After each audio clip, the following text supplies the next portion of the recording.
Mamalo mo mafeia Gune ave e tauia Langi lang ke ia te ia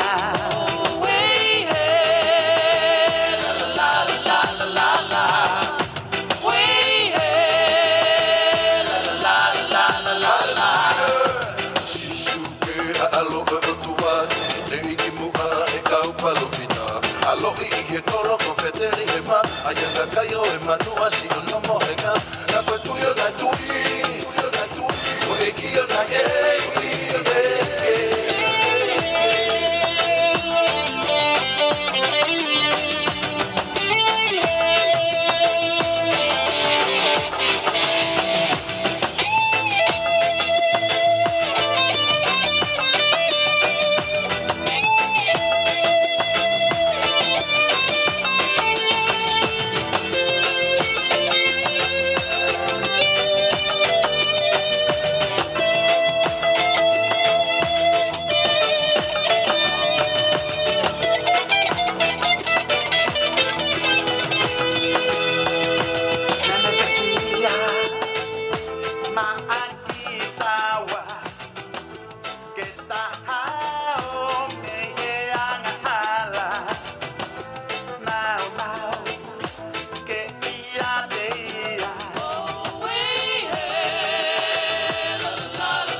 We haven't started marching band, my God.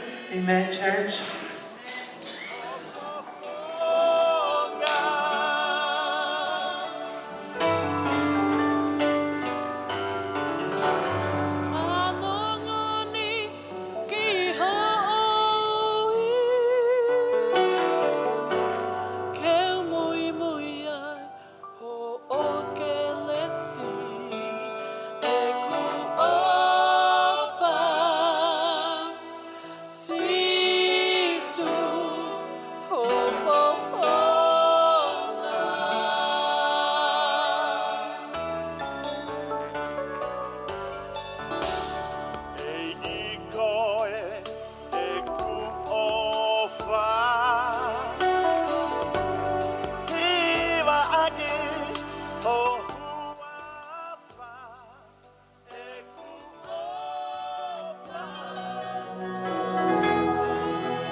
Jehovah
Mahulu hake Siliva moe Kola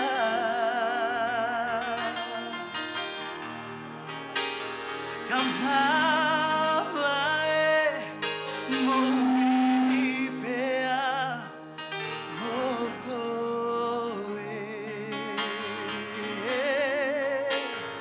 Meu hange Hava aku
Iheku hau gelota-lotanga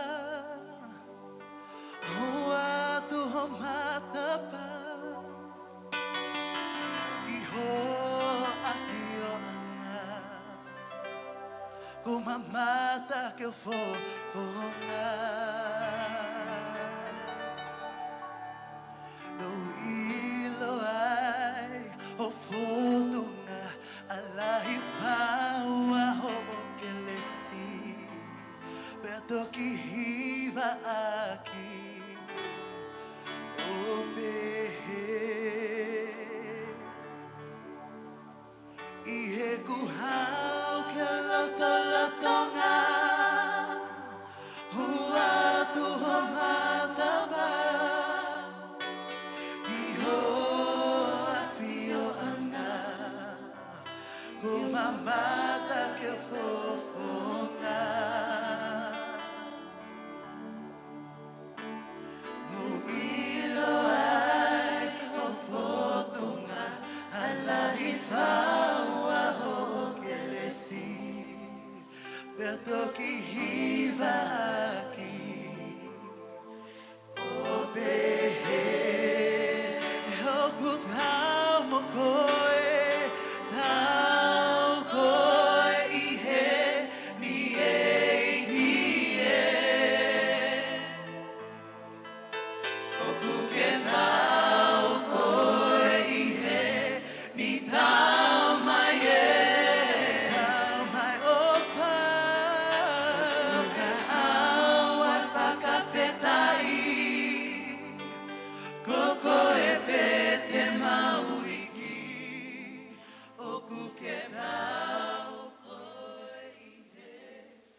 the Lord. Hiva wani pa utawo na mafana. Hallelujah.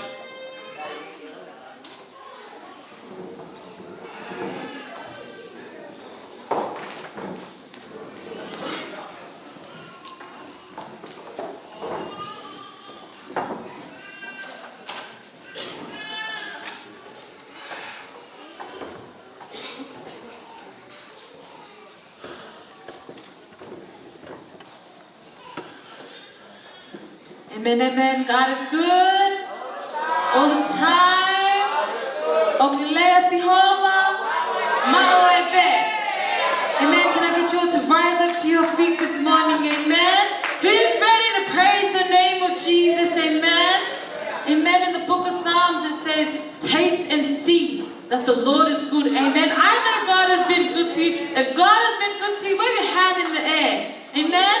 Turn to your neighbor and tell him God is good. Amen. Amen.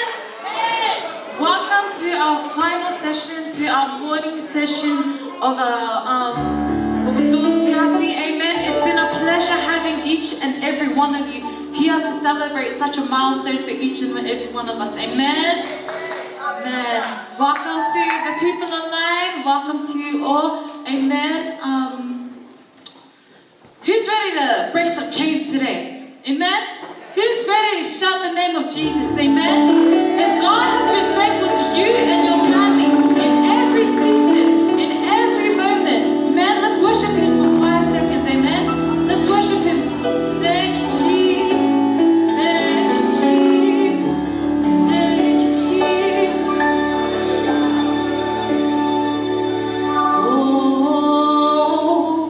Hane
joy.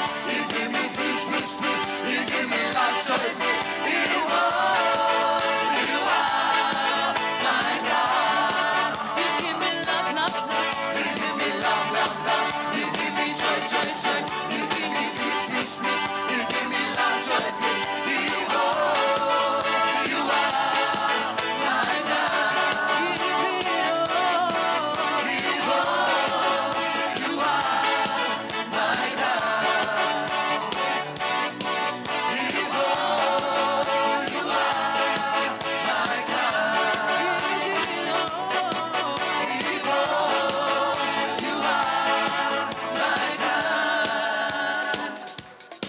Hallelujah.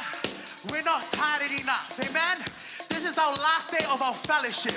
I want each and every person that is in this place today and every person that is watching to move. Amen.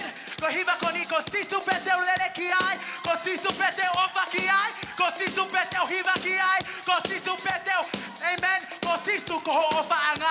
Amen. Tell your wife, my ofa anga is sisu. Amen. Hallelujah.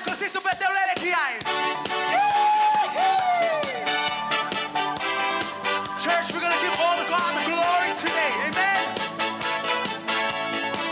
Come on, sing it. One more.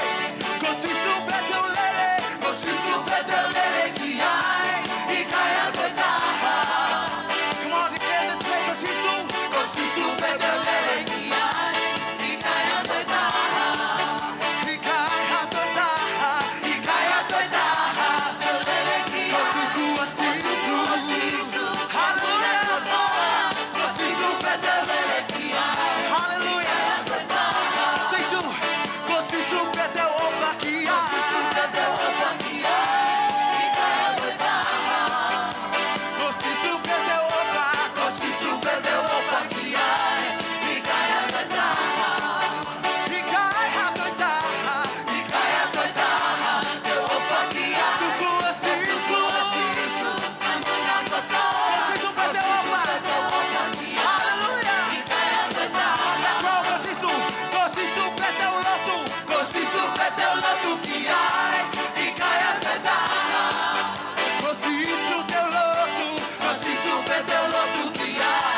will lift up my hands. Hallelujah. Hallelujah, church. Raise up your praise. Hallelujah. He's a good God. Hallelujah, Jesus. Hallelujah, Sisu. Hallelujah. Hallelujah. Worship him, church. Lift up your hands. Lift up your voices. Hallelujah. Hallelujah, Sisu. Hallelujah, Lord. We thank you, Jesus. Thank you, Jesus. Hallelujah. Come on, church, just continue to worship him. Continue to dwell in his presence. Hallelujah, Jesus. Hallelujah, Jesus. Oh, we worship you, Lord. Oh,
and Omega.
Hallelujah. Te wakai ko au Sihova. O ki au ia te au ai mahalohi kotoa pe i he langi pe mo mamani. Ko e mawhai ko ia ko o atu ke te mau tolu. Ko whekau i ke mau tolu ke mau alu ki mamani. Malanga ke kuanga o lelei. Tala kia te ki nau tolu e ngahi mea kotoa pe. Ko whekau kia te ki mau tolu. Ako naki kia te ki nau tolu. Pea toka ngai ki nau tolu. Pea ngauhi tangata kia te ki nau tolu. Ke nau i lau i au. Pea wakai o kou ia te ki mau tolu mau ai peho au ke ngataanga o mamani. E mau fau atu he mo unga. Te mau fau atu he te rea. Ko ki mau tolu koe whangasipi o kungo ue. Te whekau i ki mau tolu he ao o e urofi. Ka mau tū mau tai ngaue. Mau laka ki mua. Mau laka tai mana wahe. Oua te mau urifia. He ko au Sihova o koe te ki mau tolu. Pea wakai oua nā ngalo o kou ia te ki mau tolu mau ai pe. O au ke ngataanga o mamani. Amen.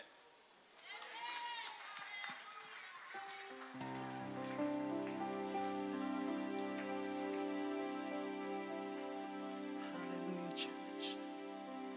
To worship you, I live.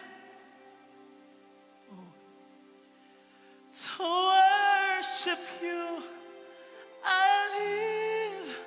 I live to worship you. Family worship in this house. To worship you, I live. To worship you, I live. I live to worship you.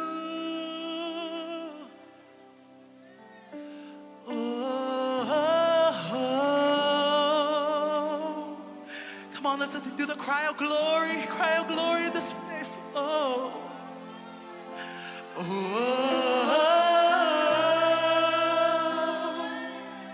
Come on, I want you, don't be shy to cry out to God this morning. Giving me a request to Him. He sees your heart. He sees everything that you're going through. Come on, we say,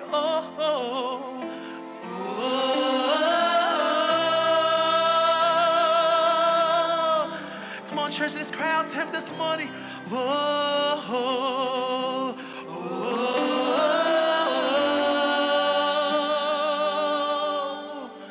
Yes, Lord.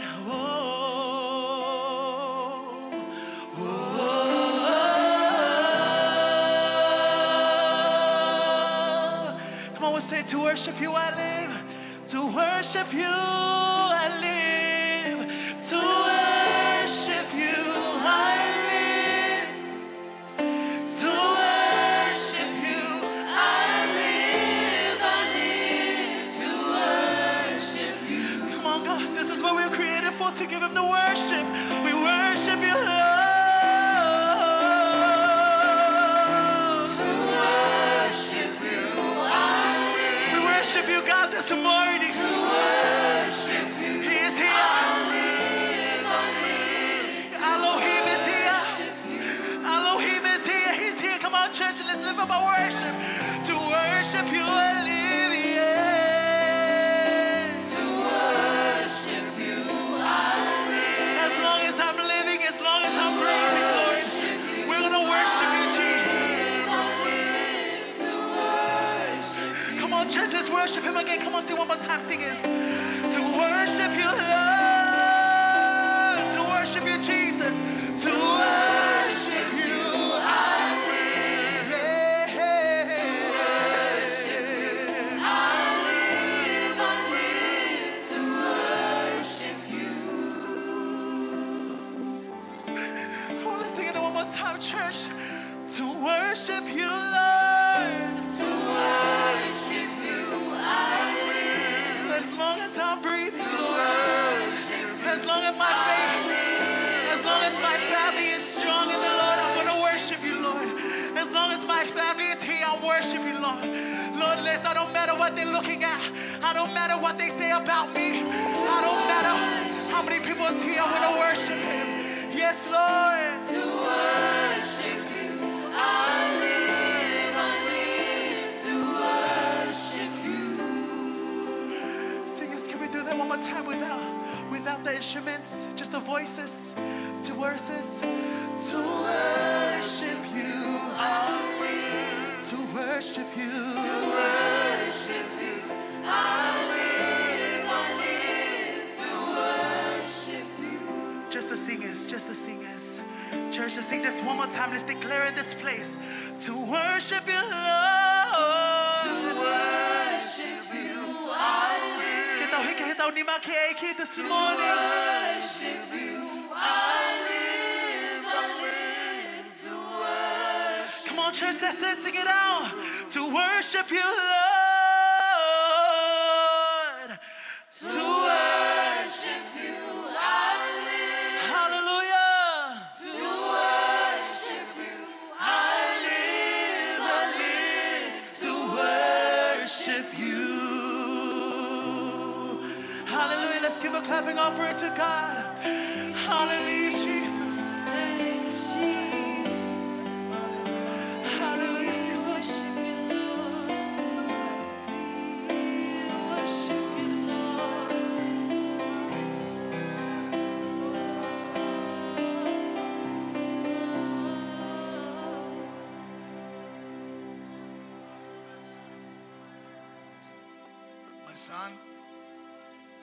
My son, don't forget my teaching. Don't forget my teaching. Keep my command in your heart. They will prolong your life for many years and bring you prosperity. Let love and faithfulness never leave you. Bind them around your neck. Write them on the table of your heart, and you will win favor and a good name in the sight of God. Trust in the Lord with all your heart. Lean not on your own understanding. In all your ways, son, acknowledge him. I believe that the Spirit speaking to us as the children of God. You're going too far, my children. Trust in me and lean not on your own understanding. I was near. The Spirit of the Lord speaking to us. We have to fear God. And don't be wise in your own eyes. We have to honor God and don't forget to give it to him. And I believe that the Spirit of God speaking to us. You have to appreciate God and do not misunderstand his discipline and his value. And I believe with all my heart God is speaking. In our life there's some rough circumstances, but this is how God bring you become a great man of God. The trial and temptation is not coming to stay with you. It has come to pass, but what did you learn? Son, tell it to those people. Thus said the Lord, in Jesus' mighty name. Amen.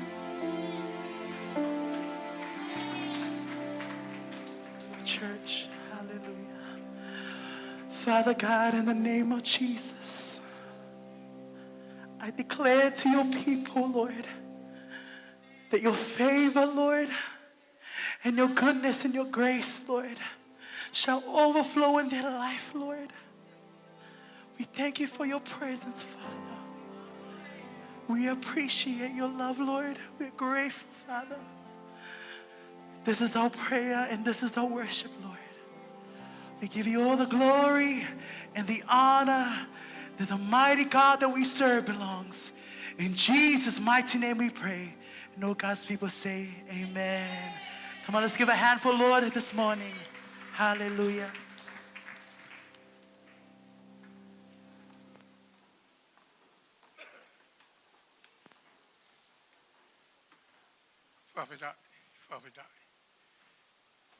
Whawhitai ke o pēlanga. Ke o bea koloria. Ke o bea whawhetai. Tangata pia tangata. Wholofola, tuku he ia ki ai ngai lotu FIEMA'U e whelaulau ko ia I he hoa tā koe ni. Sione vahe tolu, ves tolu. Perea si isu o peheange ki a teia. Koe moon. Koe moon. O kou tala ki a te koe. Ka pau e kai whanau I whaou hata. E kai au pito. Ma mata ia ki he pure anga o e otua. Ua koni tau vai ni mawe stafitu. Ko ia. Ka pau o kuia ka laisi hata. Ko e whakatupu whaou ia. Ko more atu e ngahi mea motua. Wakai. Ko hoko whau ai mea kotoa pe. Pai vai wha ve siono. Oua ngā tokanga mama. Kia mea ta. Kai whakahatu hao mauhori. E mea kotoa pe ki he otua. I he lotu. Ma lotu tauma. Mo whawhita. E pelu vai whawe tātolu. Pea kui kai ha mea ta. O tai ha mai hono ao. Ka ku tere fua. Pea to kai Malanga. Ai mea kotoa pe. Ki e fofonga o ia. Aia. Te tau whakamau. Lau maria maarioni. Hale mai hage koe aho e Pentecosti. Ka taua nea whitai mene o taigata. Koe marohi ko ia.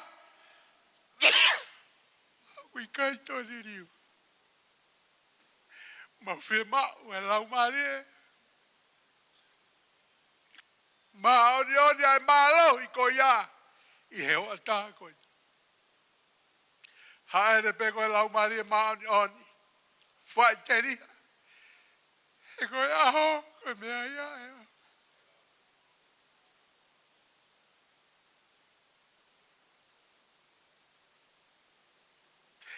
Haere whai teri hao paro karama.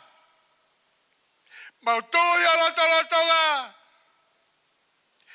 Koe mohani koe mau hofi ka koe. Mau ilo ai. Mau vai. Pea tono no yo.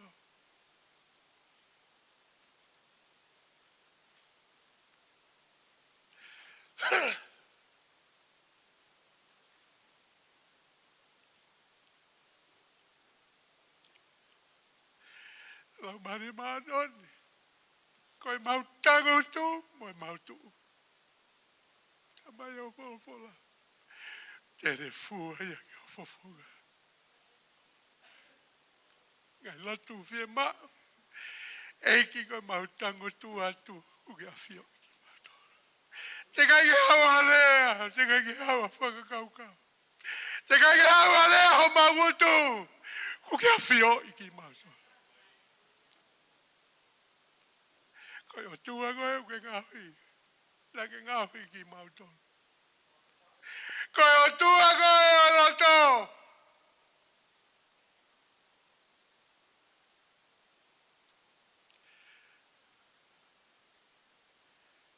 Ngai tamai, ngai whae. Ngai whamiri. Toko taha kotoa peu hau mo ngai FIEMA'U. Kai hataha. Tene toko ni. Koko e toko taha pe lau maria maanioni. Lau maria maanioni. Whawhetai ho tutu e swelaulau e aho koe ni. Whawhetai lau maria maanioni ho manawa mai. Ke mau mo iai. Whawhetai e lau maria maanioni ho lea ho wholofola. Tutu ake e swelaulau. Whawhetai lau maria maanioni.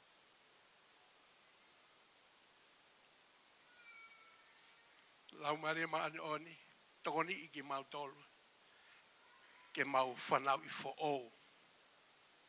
Ke mo oni ka te koe eiki. Tana mai o wholofola. Ko palomesia ka te mautol mo mamani katoa. He kai hua kai ke pureanga o tua. O bawe kai ke FANONGONONGO me yolung.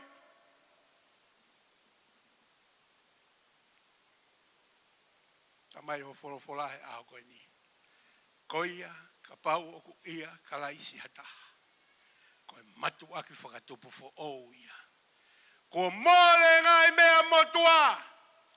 Wakai, ko hoko o fo o, ai mea kotoa pe. Tamai e folofola e a koe ni. Ne au pe koe haha mea. Oua te mauloto mo uai. Ka mauloto. Lotu tau ma pe mo whawhetani. Pe ma unu mai I holoto ngā eiki. Tala mai o wholofola o telefua ho mauloto ke a Fiona. Telefua ho maulau maari e mea kotoa pe he mau maui o telefua ia ka te koe. Eiki mau FIEMA'U ngai FIEMA'U eiki ho mauloto. Mau FIEMA'U ke mau pito he lau maari e maonioni. FIEMA'U ke whakapapau e ku mau pito he lau maari e maonioni. Lau maari e tokoni ki mau tolu. Ke mau pito he o wha. He ka more ai o wha. Koe mea noa pe ki mau tolu. Malo be mawhai. Malo e poto. Malo e panga mo koloa. Ka more a sisu. Koe mea noa pe ki mau tolu. Lau maari e mau lotu. Tokoni ki mau tolu ke mau fe o FAKI. He koe mea pe e ilo e ki mau tolu. E koe sisu. Pea mo mau kaunga api ke mau fe o FAKI. Tokoni mai eki. Mau tangutu atu. Iho ao. Mo mau ai loto. Mo kai fie whakamore more. Tokoni mai. Ke mau pito e he mo ui whakamore more. Tokoni ki mau tolu eiki. Ke mau ako ke mau puriki. Pe mau whakaau ke mui. Ka ea tō tāpea sisu Christ. Eiki. Whakakakato a ngai lotu FIEMA'U. Koe haa mea ke mau whakamatara. Iho loto ngā. Tala mai ko koe o tua mau whakamau ki ai. Ko koe to tua tike whakamau ia maman. Whawhita I lau maari e maano. O tutu e lau lau. Ke puho e a fi ke mau vela. Ho mau lau maari e ke te koe. Te whakamama ho mau whakapouri. Te whakamaa ki mau tō. Whawhita e mana lau maari e maano. Whawhita e kaumo ki mau tolu.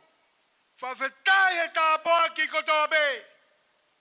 Kai ke maulawa whakamatala. E whakaofo ofa a ngau whai he lau maari e maonioni. I he mau mo ui whakafoi tui. Pea mo mau ngai whamiri. He kokoe ai ulu ai siasi. Pea mo ui peia I he lahi ho ofa. Moho o keresi. Moho o mesi. Lau maari e maonioni whakakato a lotu FIEMA'U o e hoa tā koe ni.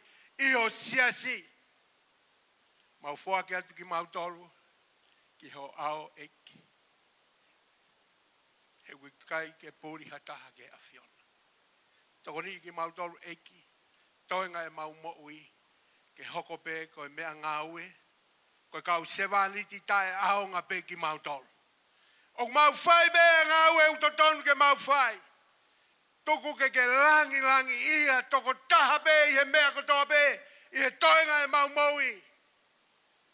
Pia ke mea ngau ki mau tolu ke whakamoui ha lau maari e.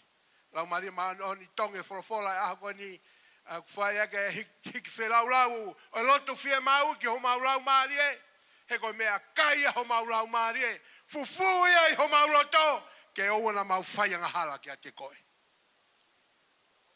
Eiki, mau whafoki atu a langi, moi koloria, moi whakawhetai, moi whakamalo. I ronga mea utala mai e he tohi tapu, ke whakafoki ki a te koe, mau whakafoki ia ki a te koe, toko taha pe, o ta engata pe ta engata.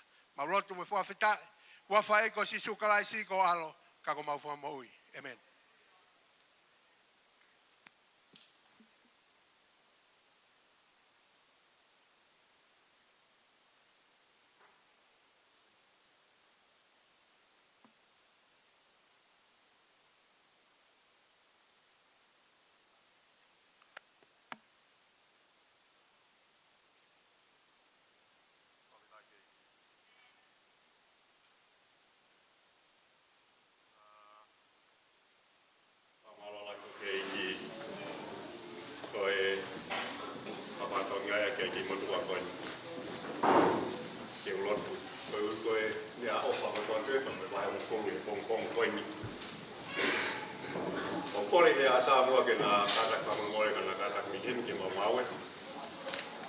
Aki mua ke o whai a lotu koe ui koe mea ofa kotoa pe ai TALITALI kong koe ni.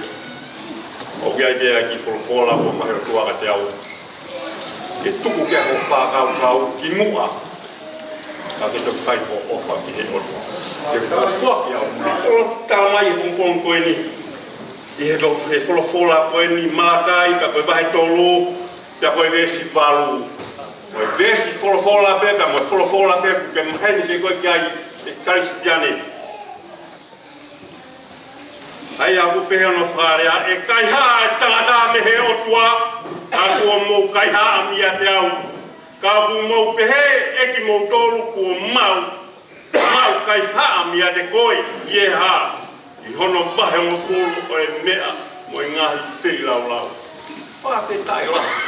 O kuhanga he resi koe ni, whamiri he, i he pongi koe ni o ne tāmai e mōni koe ni. Oku ki kai ke iai hata mea tau a ye mou wini. Tau ki heta mou iu ta manawa mou ia. Oku kai ki tahata mou ia tau a. Pea moe koloa oku ta mau hotani mau. Hala. Tala mai ia he vesko na ka te ki tau a. Oku whakatonga e whinea tolu he vesko ni. Whatonga e whamiri whinea tolu. Koi kai haa. Kai ke tala mai pe foi kai haa ta. Kai tala mai ko whai kuwatonga whi vese tolu. Ta mamma whalahi ka te au. He koe ke tala mai pe koe foi kai haa taha. Oku toi tala mai kuua.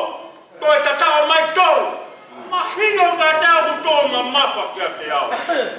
Oku mahino ka te au ku kia hata mea tau he mou ini. Kape ta.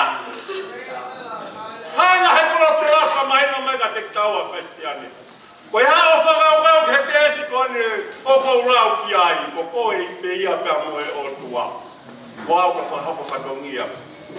Ai whakawhetai lahi, in hanga whakamama ki taua, mo wini, kai ki hata mea taua he mo wini. Paanga, lame, e tau wahe me mo tau waka na hike paanga, koe poto, koe whale lelei, koe mea lelelelei. Ngahala whale me hata mea taha he mo wini.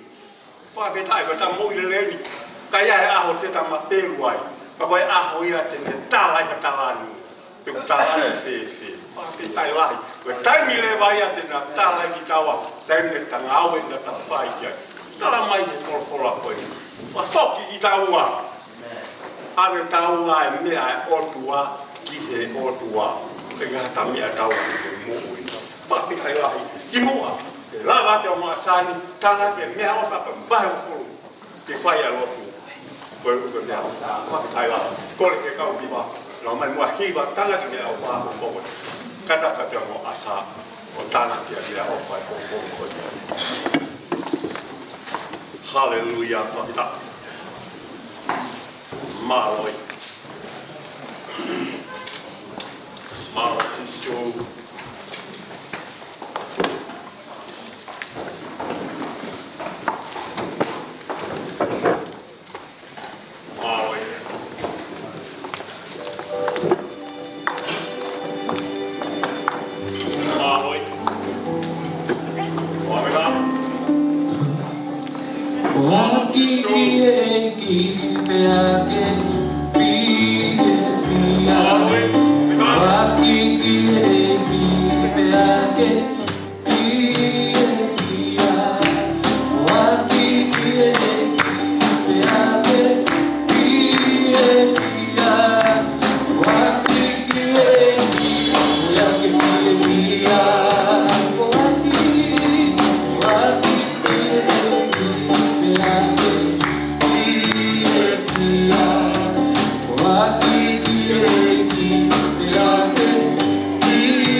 Praise the Lord. Hallelujah. Ulangi be ko kata. E kutu mai ke tanak banga kai tamai pastori alta blalo. Mo ni po ke ude ilo me to ni vai ka ko hui ko fasi ole to ta ga ta lang banga ke hen. Ka ko atu ngai ku fu mo ko pa ta tu ki ta vetuli mai ki holon. Ulangi be ko fo mo lat ko hui ko to mu ta pulo kalama. Ka ta to mu be laine. Hallelujah. Ko hinga ya ko na tau fe fale ko ni ane afi tau fai teri ha honi tau fai teri to ave pe ki a holo bongbong. Ko hinga hu tau ilo foki a ko mau tolu pe te mau fai e me ka toa o au ki he ane po ma to ad mehen o se wa heng aneu pe a ko hinga na ki to mu tau me. Ta ko hinga ko na to mu ko tari ke futao bala ko. Futao bala fa ko talu pe tu e futao bala ko ta e wa no ko hili ko ko to tu e futao bala ko ni. Kohono wa oku kai te ilo po ha fe tu hange ko re au taka au pe he kai te ilo pe ko fe tu te lava ke tu le re yat me ai ke fai ono fra malo ia ki motolo ko ngo yo ko alu pe au yo lunga kono winga ka wa mai Stand in new life in Hoami Nusila. Ega sene FALEKAONO. Bona Hoami Nusila. Moses Karekare. Vosailangi SIKALU. Moi ka pa na Tukuafu ke KAUFAFEKAU ko ke na hau. Ko fo ke LOTU'I ke na hau. Ta anga na ki koi. Ale fonu beni hai kau dusila. Kolongolongo be aho. Pe mai to ta ka te au. Pasi. Monde ta hore tonga be. To ki ilonga ta ta. No aho. Ko to si o ke me fai o tua ke te au aho. Hallelujah. O nga ko hai e fe more ana tai me ke hau ka ki ko to físico o si ho papi hallelujah o si ho ka tanga ta ba fe nga aki e di ta no mo Vosailangi SIKALU na si ate o Ko me pe he fa fa ta fe fo fa. Ko talang. Ko me ko ka tanga tan au ngau ka to pe na to. Pa ko hanga ku lau mari e ta ko ia. O fusi ko to mai pe o mau ta pe na to. Ka ye mau to lau la no ki mau to lu ia. Mata pa ku mau ha mau to ga fo mata pa ta pe. Ko malo atu ke to ta ne ta taki mau to le mau FAKATAHA. LIUFAU. Manoa. Whānu whakauta uta. Mau whiohi. Ko whiohi a mau tō ko kaka i he mawhana mo whiwhofani. Hallelujah. Pehe ofa tuka ki mau tōlu kotoa. Pehe kong whamiri. Si lere mai mei nuusila. O ki ila mutu ko ne hau ko mai futa awala koe. Ko mai mei nuusila. Me ko tu fine o mai minusila. Me ko tu fine ta ko hau me ken pero. Na fa no me na to luia na ke pe hanga ke na mai. Ta mai te na wa. Pa to ki si o i loi. Ai pere nges. O fa nga o wa ko ni. Ko manatu ke aho na fa o wa o si o ta ko si. Pa si o ke ai e me na fa e Palestine life. Pa manu mere ia. I he wau nei whakanofa ko siu. Tā koe uhinga e te talama ke tau mahuinga ia. I e whainga mea o mahe o tua ki tau tolu. Kono whakanofa ki tau tolu pehe. Ka tau iloi e mawhatuki toki o tunga ko ia. Whakamahalotra ki mau tolu ko tau pe maulawa me pensene. Pehe ka siano. Pehe ka te mien. O mai mei nusila ko mai ke whai pe kuki. O sila ke toanga u whai he kakai. Tā koa ko te ki, o te ki puwai tala mai whola. Te whake te ki puwai na kai te ilo e aho. E whoki mai. Hallelujah. Pēu whakamahalo toka ki mau tolu kotoa. Ane Afrika pau nai kai ke mau fiu. Ka honi maha whengai atu ke mau fiu. Hallelujah. Hallelujah. Ko le rei taha ia taufa. Komo viri. Whaia nea fi. Whakaosa ke aha koe ni. Mawangok mau fia. Hanga e o mau fotu mai. O nanga hiki ho mau loto ki o lunga. E kai ngā tai wangok ia i pe ho mau loto. Ai lahi fia lau e tua gula. Hallelujah. Ko whakatoa ko ofa tuka ki mau tolu kotoa pe. Sasko ia Brisbane SIKALU waha mai me Brisbane mama. Lere mai ko no whakau ko tamite mau ki Brisbane ko e mau alu he tepu he ki sene arifuai me sene. Ka koe foi huloto blere i loto kol i loto fonua. Ka mahalo ko kenke lupe de mau sio ki ai. Ka no whakatoa o kui fo pe mea kotoa pe ia fe ofani. Hallelujah. Io ka hono whakatoa ofa tuka ki mau tolu kotoa pe.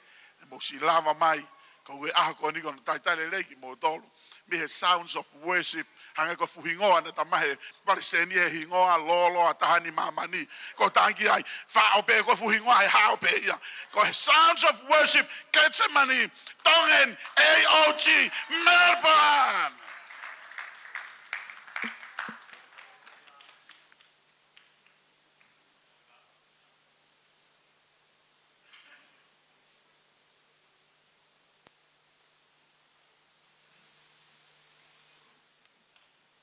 Tato e paspaski to lele ia.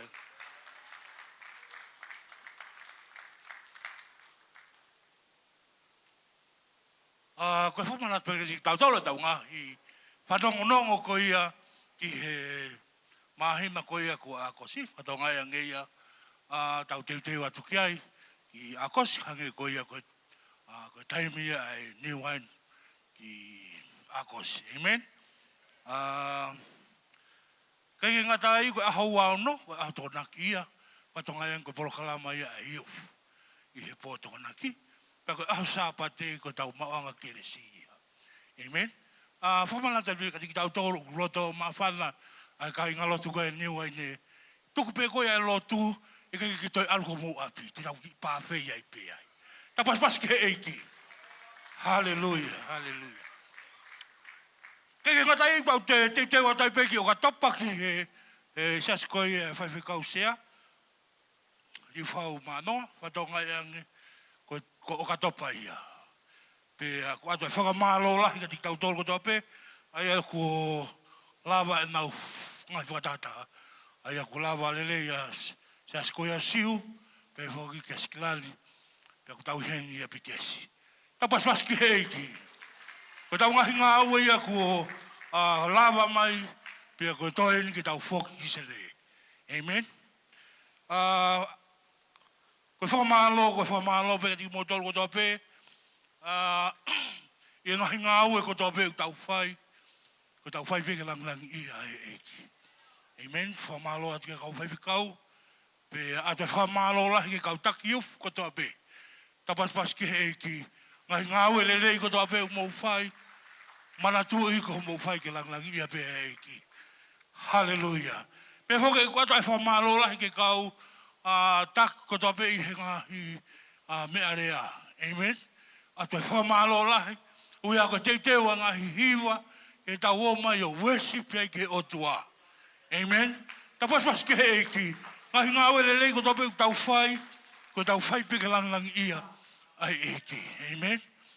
Mana tu hiki tala wauna le mai ka sisu e anga fefeke umau e puleanga e otua. Eiki lelei e anga fefeke umau e puleanga e otua. Tarangi sisu ko e tōta hape. Lelei taha. Amen.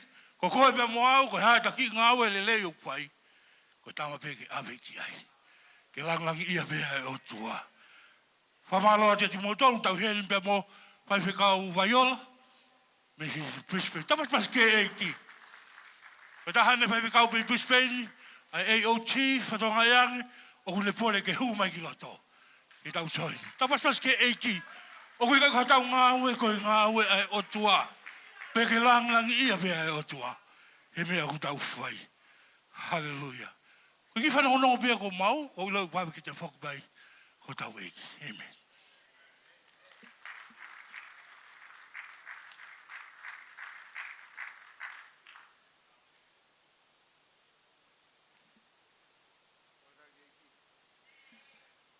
Le ilahi asiho. Amen. Hoa mahu ingai ni ati tau tō. Tau amanaki ki wholofola ai otua. Pākati ke whiu koe kai. Ka ke mau e koe hamea me wholofola ai otua mahu ingai. Amen. Saiange ke misi hamea tahe tau kātoanga.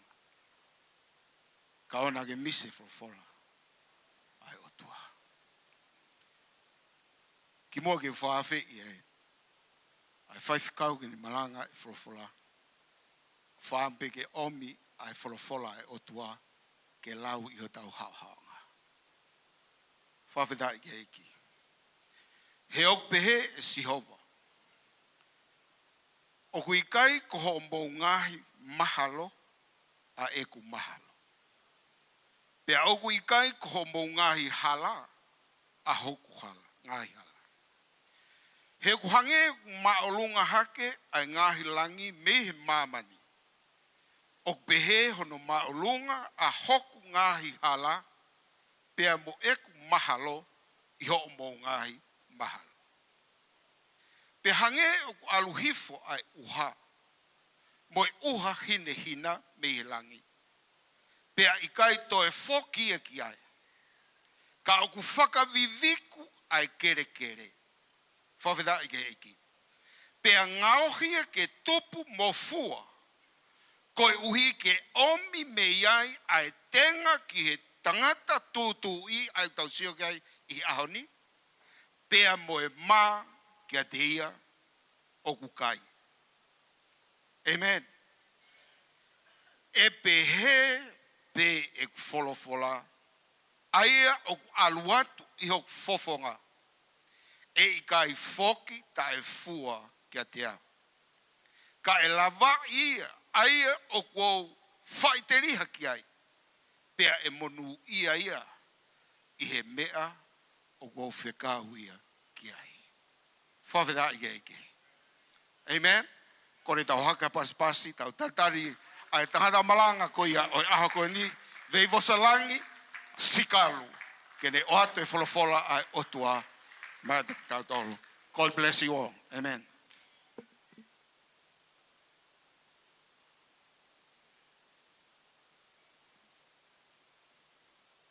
Mai whakataha pia moa i ho wholofola tohi ngā ue ka apostolo. Tolu e wahe pia kai vesi ulaki ki hongo fulu māua. If you have a Bible with you, then with me the book of Acts, chapter 3, verse 1 down to verse 12. Tamai mau whamalo at ke a Fiona. Ke awe nge iang, ke awe langi, pia ke toi rea mai, pia ke wholofola mai ma ki mau tolu. Kai kia mea e hoko whakatuku pake, ka koe mea kotoa pia ku hoko, whakatau pia mai palani, pia mai whakatutu e a Fiona. Tā pia kina e whi angani, pia koe ke te ha whaiako moni ko wholofola. Ka ko lau mari e maona ni tāpoi kina e taha kotoa. Ke o te ngei abe me langi ke te koe e Sisu Kleis ko alo. Pia koe ha mau whakamo'ui. Amen. Ni whakako mai ofa pa wika ANAHINA. Pia mai tala monu. Kau Pitiesi, kau mapasi. Pia pango ia koe whakatahaanga i ngā wei nusila. Whakahoko ia aneafi. Pia pe FOAKI a honi. Kai whakako mai ofa. Pia mai tala monu at. I lākanga fu'ou. O kui poke toko lahi ANAHINA koe taki koe whakatonga e meherea overseer. O koe whakatonga ako ke overseer koe whine motu a whaipui. Yes, of course. E kutoki mohe ia hei wahengi hengi hei ngai i meri mengai wheti utaki. Koe whakasio be o doa ia hataha ke whaipui ia he ngāwe. Koe whakatonu rea ke kau taki ilo he toke tā koe New Life. Koe whaipui ke kau taki o ngāwe, he ngāwe anga si. Tau whakamalo ke o tua. Iai pe ahu ia ko hike o tua ia katokota. Ke hoko atua ia e whaipui. Kau tau ona ki nau tolu pa tau whakamalo ke o tua. I'm going to lay down a solid foundation about the church. Tohi ngā wewa he tolu westula ke taha ua. O ngai ke utoe lawa e tohi tapu e taime ko Malanga he kau Pentekosi. Ka pau koe maa monga ribi ko sastongan ke tau lau. Koe Pentekosi ko fuoloha o tā kakau au ia ngā wewa he tolu westula ke taha ua. Pia ka pau ke ilo ki ai, koe kovia au, alu koe ki a peto ki lau. O kua koe he Pentekosi koe ha, lau ho tohi tapu pa ke lotu mawai pe. Koe tau toe foki a tau tolu ia ki he square one. Te tala noha mea lalahi e ono, vave au pito, kou fehi au pito he whai mea loloa.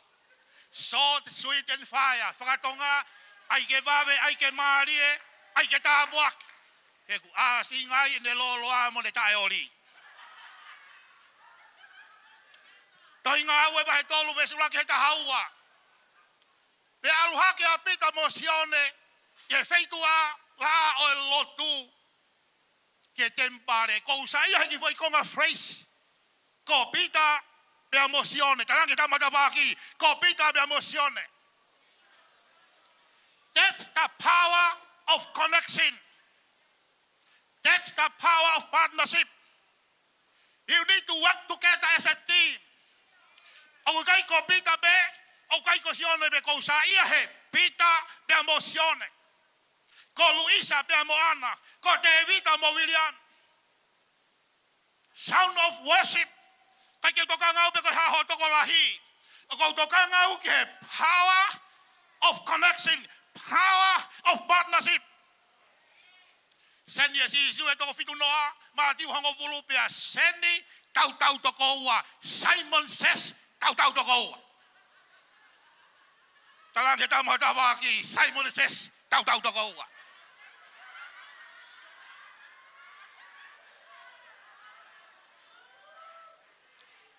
Fanongo ke lau e poto ko Solomone.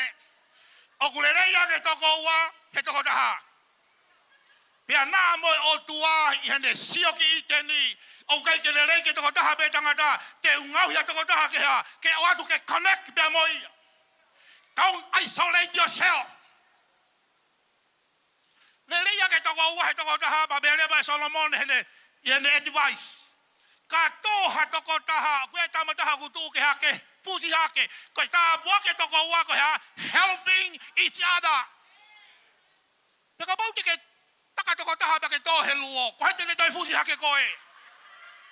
Koe mau alua tupi o tanu whakataha kohe luo. Oku sayang e toko ua, he toko taha. Tawange tama tabaki, oku sayang e toko ua, he toko taha.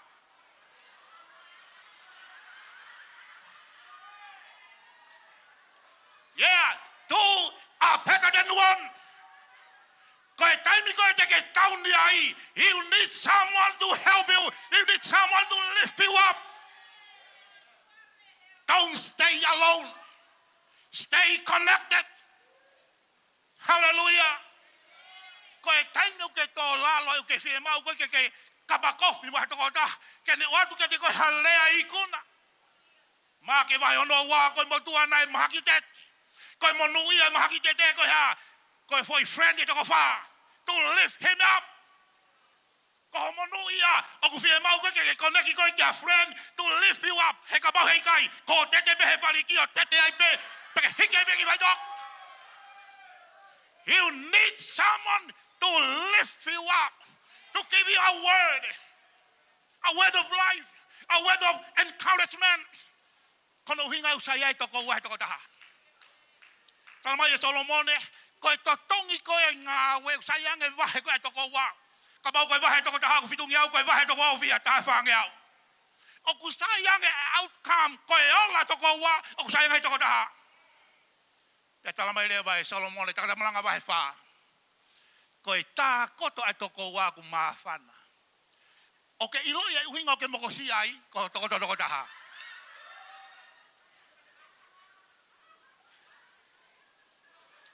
Hau he ilonga he lotu, ai kau tama koe kuha, o ku takataka I toko taha. Whai koe mea e women ministry, o ku takataka toko taha mea ki whine motua e koia, uhinga o ke mokosia ai. Mea koe ku whai he men, o ku ilonga mea ki motua I a ku takataka toko taha. Koe uhinga o ke mokosia ai. Get in, get in. O ku maa whanai ha, toko ua, koe taimi koe teke hawa I o connect, maa whana, vela. Ka ki ho isolate koe o koe, he moui, he ngāwe mo siasi, koe uhinga ia, o ke whakamosi ai.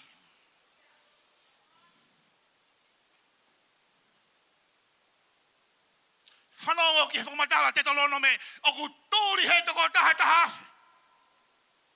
Ka pau ka tamawhika koe, tūri he toko taha, koe ua, ku tonu ke ua. Ka ku hala ia. Whanongo ka te tolono me tolua. Tūri he toko taha ea, koe toko ua, the power of partnership. Tūri e taha mano. Sio ange ke fu mea la, he whai he toko ua, pa koe ke utoka ngau pe toko ua siasi, pe utoko tolu e siasi, koe taimi koe ku mo ngau e whakataha I, sound of worship. Takai mea samisoni o ne tau herei mai FOAKI se tolu ke au. Pea tau mai e hiku koe, o no whakata, pea mono he waha e hiku e ha, ai tu hulu. Pea teke iat, tutu KOTOA e wite koe ia, e kau fistia. Ki tau hitu pe mua, o kai koe hiku na re tutu, koe e afi, he waha o ko hiku. Koe power o ta partnership, o kia e ha, o kia e afi I hota waha. O wha homo e taimita e hai, vevela e afi, ki whanau mai, ka vevela e afi haipe. Tangi tamata waki ka vevela e afi haipe.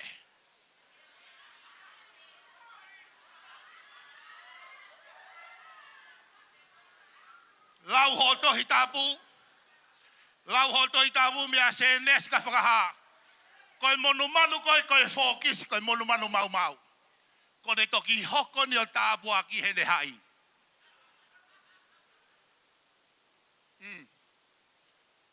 Kokoe ke haipe.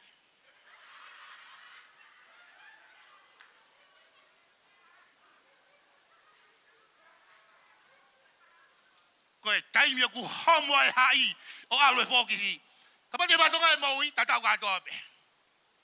O ku hai ki tau tolu he family. O ku hai ki tau tolu he local church. O ku hai ki tau tolu he otua. O ku moile kakai mau he society, koe kau whakaholo mui, koe kau mau family, koe hiki me he siasi ke siasi. Koe huinga koe utalatu, o koe tāpua ki pe koe ha, koha. Koe aho koe ho homo, mau. Koe huinga koe kou pehe atu ai, o koe tāpua ki pe koe ha. Sound of worship. O kia katoa nga mono tutuk. Mahalo be vela rea Faifekau. Mahalo be la he patongia. Kati ke talamai te ke mabahe koe. Whanau ka ratu kati koe. I can't carry the fire by myself. I need your daily. I need your hand. I need your gift. Koe ke alu kau fefe. Koe hinga nei o mai sa mi son ngo hikwe waha. O ko mamai au ke afi o tabaha. Me lo ko he lotu ko mapaki ko mabahe ba. Kaya haku challenge kati koe. Ka vela e afi. Haibe. Uai whakakaukau ke sound of worship. Aluhaka pita mosione he hauai lot. The hour of prayer. Peka mauri ua hauai lot. Kau kai hauai malohi. The hour of power. Kau sa iau kai hauai lot o kai kau hauai kai. Nana aluhaka tembare ko hiwe pitula ko tolue fia. Power of partnership. Power of prayer. Time yung whakatoka e makatunga he siasi ko tabuak. Talange Isaiah Hezekiah. Teu hovare te kemat. Set your house in order. You are going to die. Pea ta fokia Hezekiah ke he holisi. Koe wall. Koe metaphor ke he impossible things. Kahamea kulia kia Jehovah. No one can change it. Pea hanga Hezekiah ke holisi yoha. A lot. Nakai ke hanga ke holisi yo tangi. Tukoe mawhiri tangi. Tukoe mawhiri hanu. O te ike manga Isaiah he a. Pea te o tua toi fok. Kou whanongo hene lotu. Te o toi whakaloloa. He tau e tahanima. Sound of worship. Whakatoka makatunga. O mawhiwi e lotu. Ui ki te au pe te utaria koe. Pa te whakahanga te koe mea lahi. Mea fufu. Nekai te ke ilo kia i. Sele mai a tolu ve sono tolu. I he pongi mo e hoata mo e via vite ulot. Mo tangi leo lahi. Pa te ke whanongo ki hoku reo. Same ni minima. Takai ve sono taha fitu. Number 3. Power of giving. Fata mahi kakai ai motua o tuku motua heke ni. O tuku he matapa ko tempare. Ta pere ba e luka ni whakamatala. Ko ene kore me he kakai kuomi ke tempare. Question. Hai mea koe ke whatai ke sopini. Hai mea koe ke whatai ke whea. Ka e whata mai o nofu he matapa o kiloa ko he matapa whakasansani. O kore paanga ke he kakai o kuomi ke tempare. Why? He koe kakai o kuhau ke tempare. Na nau hau mai nau paanga. Ko o stalanga ko mausiasi. Ko mausiasi o wiko CCC. Connection City Church. Ko hau ki he lotu. Manatui ke hau moho wareti. That's the Lord. Fajali hamo te Australia be fe homo si pega. How ke he lotu. Hau moho toi tabu mo himi mo tauri. And remember to bring your wallet with you. Mea maria de lotu e aluka ke shopping baka abigo hawaliti baka ko ke lotu baka ligo hawaliti ap.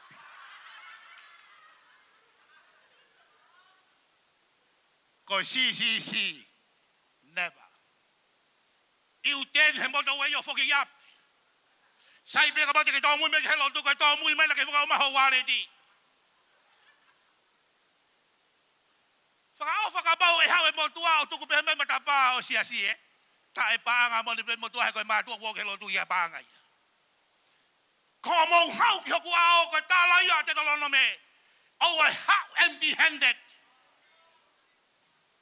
How ge ha me. O fe mo ke o mi ho ware di ke ta bo ki he o tua ko. Ho ministry ai business di mai nga we. Tala ke he kakai e me amoni. E ke mahe mo to Faifekau ke tiau pe ko fe ko e taimi o tonon ke ako ia e FOAKI ka ba to ki LIUFAU mahata. O to tonu ia ke tuku pe ia na o atu e ba ho fulu ne LIUFAU mai pe te alu ai pe. Ta talangi ke ia ko naki e tamasi he ke isi ka ba e fulahi he ke to ia fe me iai. Ho mai pe ta taha ke e FOAKI. Au e pepe. Anga ke mea to tonu hene ke isi ka wao e fulahi he ke to ia me iai. Alu ki tonga he wanoa ta hao no ke tau ni manoa no ka lof. Li me au vai pule lulu tua pule lulu falai te TANAKI pomong sahabat e ve sahabat te pe mai to ke ta ke tiau te te ke TANAKI offering for mui mui bo sahabat te pe finga ke ni ma lahi poke ngai ves folo fola ba tang ei hai ves ke o mai nga we wano dol ni ma monu i ange foki atu he ma e foki mai it's more blessed to give than to receive le amoa ko ya ko no hinga ko tapo oku riu nga uange ata boaki oi kiba he receiver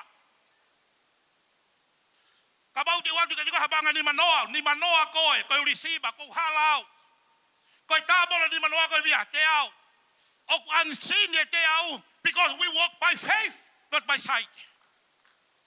But I believe more blessed to give than to receive. Tapo a blessing. Tu go hai bo sa ba de nu ko lo ba ko to la be dia utoe. Dia challenge ka kai. Ke he bo ki be ri te au. Hai to ke ta mai fa be tai ke ki nai mau ko to be la offering. Ai amount na FIEMA'U. O si ko to se di de hawa wi hai tu si de ki nu si la. Ho ta moni te vai ta ha ke wa ta tang telefon. Koi kau me Amerika FIEMA'U ke fai los fakata pui no ki FALEKAONO. Fe tu ta ki mai na fa me Amerika. O ko si wa tu ki tonga ka fiama.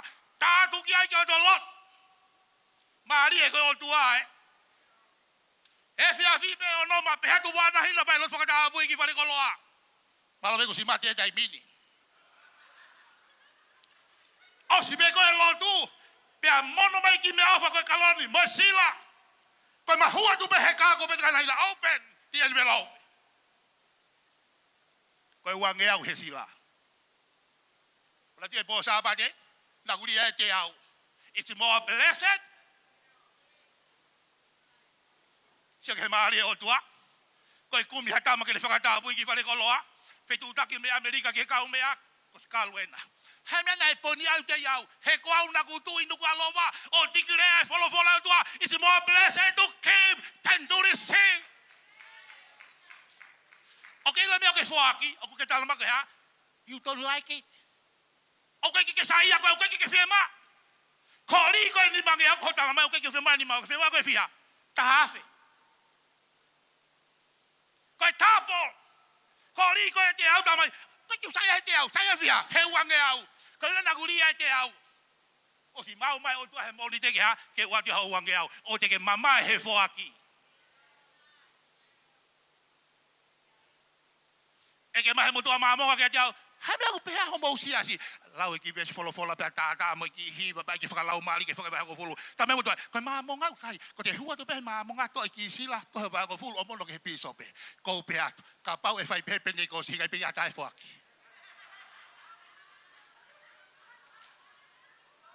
ya mamali ta mata ko hinga ku ta ki fas ai me be follow he ku mau tui ko generosity of FIEMA'U ha to open your heart and you open your wallet and open your hands and then you give ke open your heart or open ke ha word kono hinga ta ko pau foi man be ta to ya malakai ba to be ho fulu malakai ba to be ho fulu tu ke kai ha bali kai ha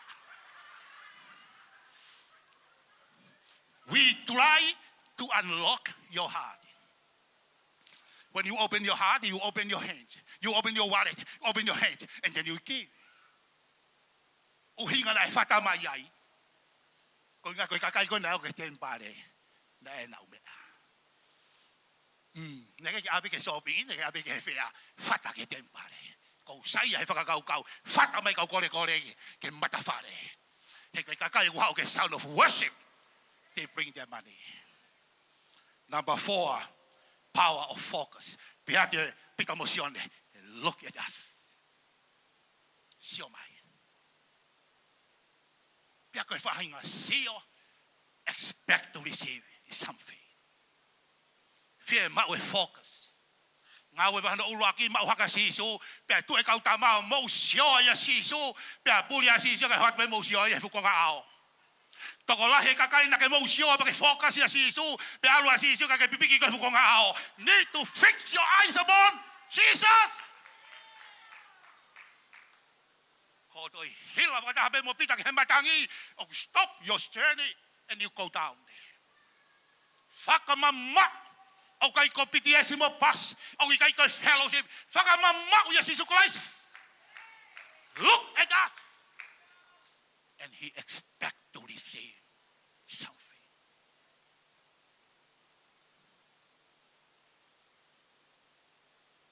Kate Spanea.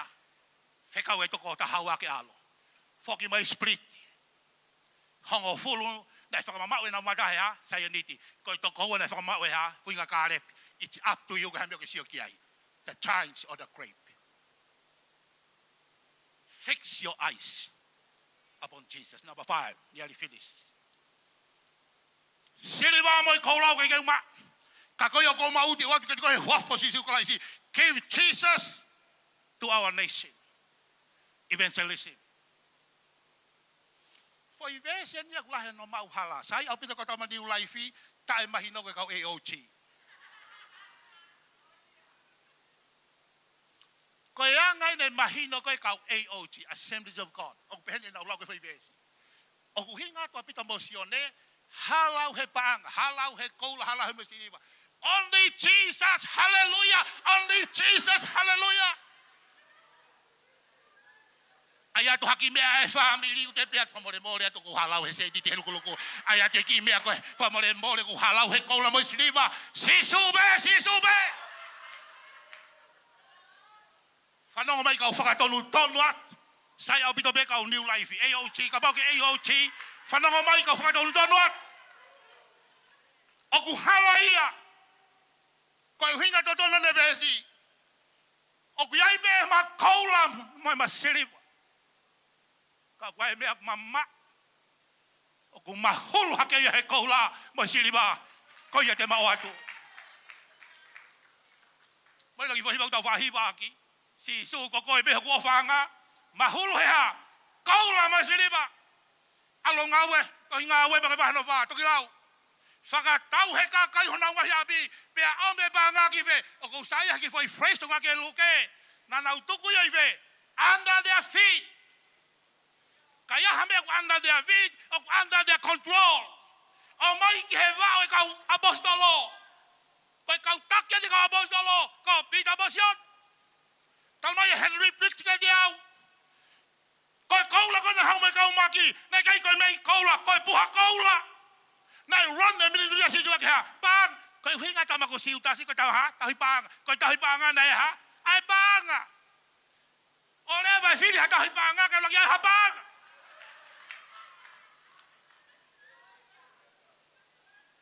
O kai ke paku esi asi o kai ke maseba siesi. O kwai me aku mama. O kwai be banga, o kwai be kaula mo siliba. Kwai me aku mama ko sisu e o atu. Fanongo mai. Sound of worship. O kai ko tali ki meli poane ko panga. O kai ko tali ke bonua ko sosis. Mau tolui o kalani fafanga ko kau homeless.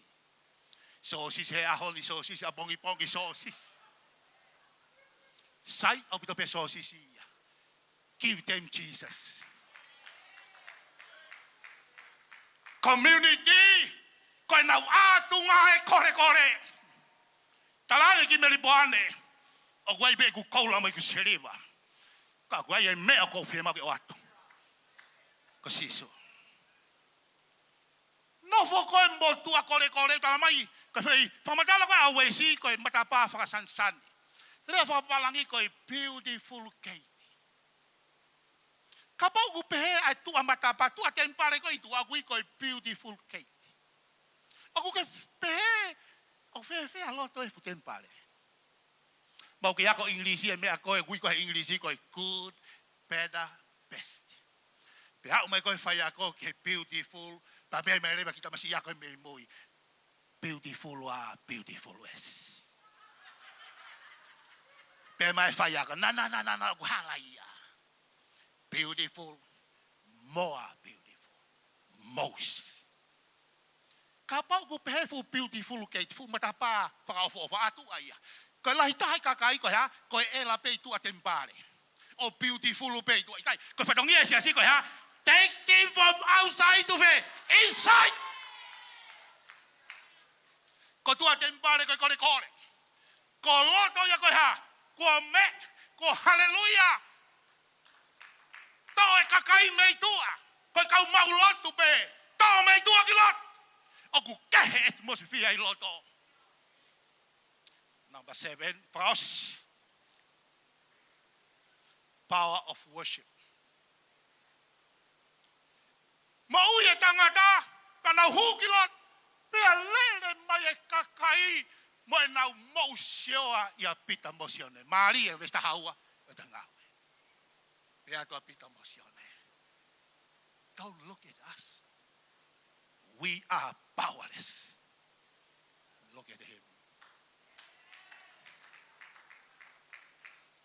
Saya hingo e siya ko e sound of worship. Sound. Ko e hu ko e taulaki lahi ke holy of holy. Ko taha beta oni wansa ia he day of atonement. Ko no fu polo o kia e whangaki I whafangu ai. Ko e kautama ko talitali ko tambeta ku hu ko e high priest. O hu ke ha ke holy of holy. O ku toi ko toi ngā i holy place. Pea ko na unga ko i he fuweiri. Ko na umea una fuweiri mo ko whanongo ha. To hear the sound. Ko e sound pahino ku kei ha. O ku kei mākalo I mondua. When there is no sound, mate toho mai. Tohi ngā awe pe ko wahe hono wā.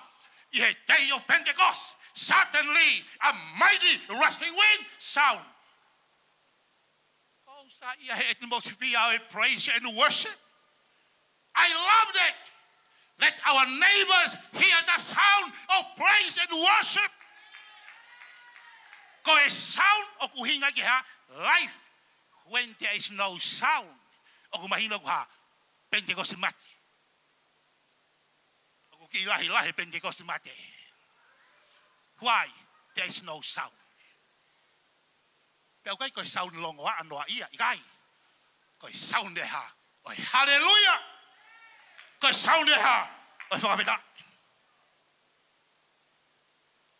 Don't look at us. We are vessel of honor. We are instruments in God's hand. Mau malanga bebe a ulu e kakai. Mau HILIFAKINIMA bebe a mau e mahaki. But we are absolutely nothing. He is the Alpha and Omega. He is the beginner and the finisher of our faith. Don't look at us. Look at him. The power of partnership. The power of prayer. The power of giving. The power of focus. The power of evangelism. Give Jesus to our community. And the power of worship. Ta pune foka motua mo foi fehu. Ko ya fie mo fefie. Ka ko fe ala mi. Where is the lamb? Ma kape mai ko speri emocione. Behold the Lamb of God. Revelation chapter 5. Worthy is the Lamb that was slain. Where? Behold. Worthy. Ko fehu I ko na eke foka motua. Tali mai sione ba ulak de suahiwa. Behold the Lamb of God. Ko ta punya revelation ni. Worthy. The Lamb that was slain. Don't look at us. Sound of worship. Give God the honor. Give God the glory. And give him worship. Ita mayu mau fama loa kiti koi. Tawe kina. A sound of worship. Getsemani tongan AOT at Melbourne. Whakatoka makatunga. Peke mea ngā kotoa ki mautol. Ya hamea. Glory about now. Tapu ke mawala ki ai. We are vessel of honor and the instrument in our hands. Don't look at us. Look at him. Give back to you the honor, the glory. In Jesus' wonderful name we pray.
Praise the Lord.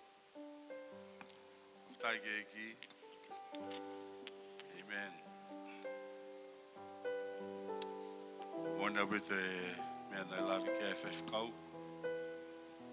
O te mo SIOI ke te mo. Praise the Lord. Mona with beia. Ko tau whamamau e aha koe ni whai ke eiki. Tau tokanga. O e whai SIOI e te mautolu koe ni o ku whai e ngā ue koe ni koe whakahau koe whatongia. Hallelujah. Ka koe tau whamamau whai ke eiko sikaisi koe ia o kune hanga o whakalao e aha whakoloa koe. Amen. Hallelujah. Ko mana te taimina maulera taipa mo e FAFAKA'OSI SIKALU ki Isleri. Ko e taimi whokia e katoanga ko ia o e tāpanekare. Pea na iei mo ngahi lai pāmena ki laku holope e hala ko ia o seusare mana mau loia tuai. Pau alu e whakakaukau ki he taimina e hua toa e eiko sisukalaisi ki Jerusalema ki mua ia bia whai ko ia a e katoanga e laka atu. Pea nai hau e kakaio nau tata alo bea moe. Ngahi waa pāme moe nau fie moe nau veke bea. Kaila moe hafua ngai mea toa pea hau moe whahinga niho vete o nau ngahi kote bea folahi he hala. Pea ko sisu enu ha ere atu i he funga ko ia o e asi. Pea lue atu e asi ko e ni. Ko fola e lai pā me pea moe. Ngahi kofu e kakai he nau veke he nau talitali. Monu ia eka ko ia o ku hau. Ko e hako te vita. Ko whakakaukau atu eni ki asi. Heka si sui o lunga pia lue atu koe ni pia. Koe hae ne si o koe ahana. Kainga, ka pauna e whakakaukau e asi koe tue e koe na e whai. Moe pāmawawa na e whai. Moe taitari koe ni koe whai mai pia maana. Hala lahi au pito e mau e asi.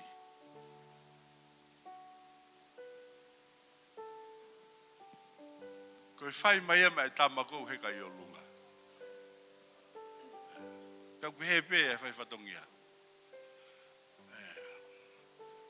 Kai ai hapa mawawa po ka tue pa koe ha whakamalo mo mea ko toko e kai ko mautolu. O ange ka mea na lawi ke FAFAKA'OSI. O whaasio mai ki ai. E hala e maua mautolu. Pe ange ka mea na lawi ke FAFAKA'OSI Brisbane. Ko ki mautolu ni ko ka se vaniti. Ko ka kai pe. Ange ko e tau koloa folofola. Ko e kakai pe ke pui ai asi sukalaisi. Amen. Whawhetai ke eki. Hallelujah. Ko re heni ki he o mātua ko i aku. O e aho. Tūngai e tau i heni. Whaia e whanofo ko ia. Ki naua.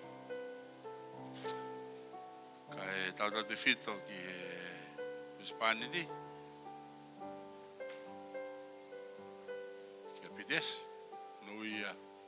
Ki mo mea mai. Ki muani. Whawhetai ke eki. Tau paspas ke eki.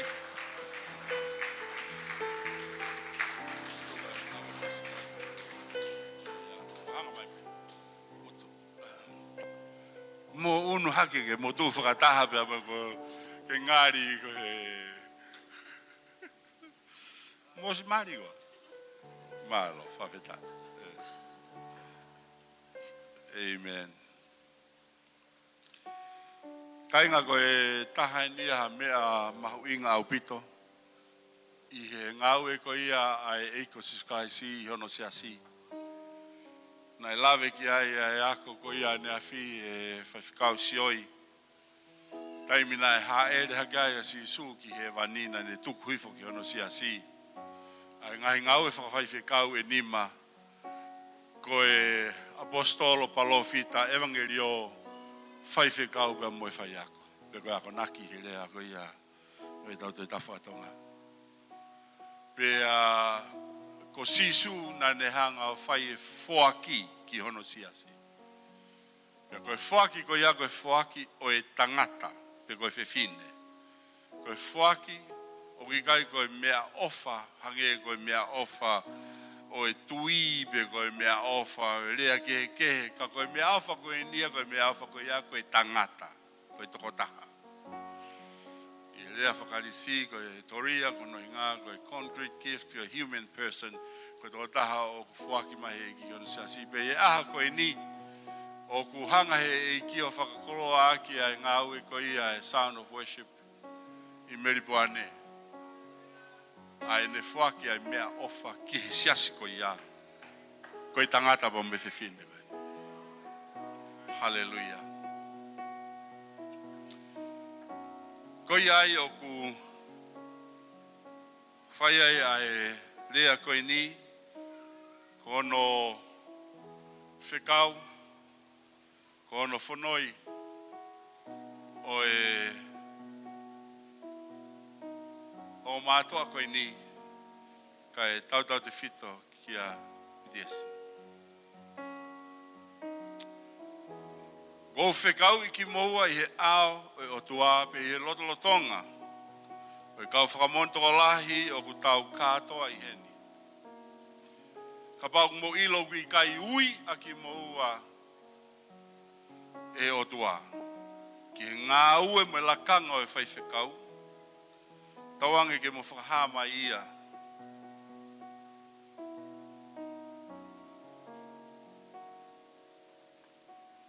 He ulele ange ke oua te moto'o ai ui mao ni oni mo tapu ha. Ai otua o hangeha mea noa pe ke whai. Pe ko ha mea na e whakakouna pe whakamalohi i ki moua e a taha ke mo whai. O ko nai atu ke te ki moua. O ko ikai ko ha mea e nia ke mo to'o maa. I a toi uhingang ka koe ui mo on ai o tua ki ho momo ui. Koe haha mo tāri ki ai. O ku ui ki moua e o tua, pe o ku ikai ui ki moua e o tua.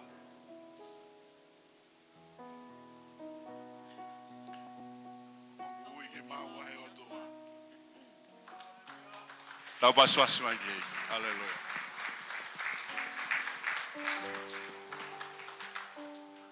O ge malohi I he te vete. Power of declaration. Pia kono hinga ia o wange ke na vete. I he ao I kakai ka me o toa.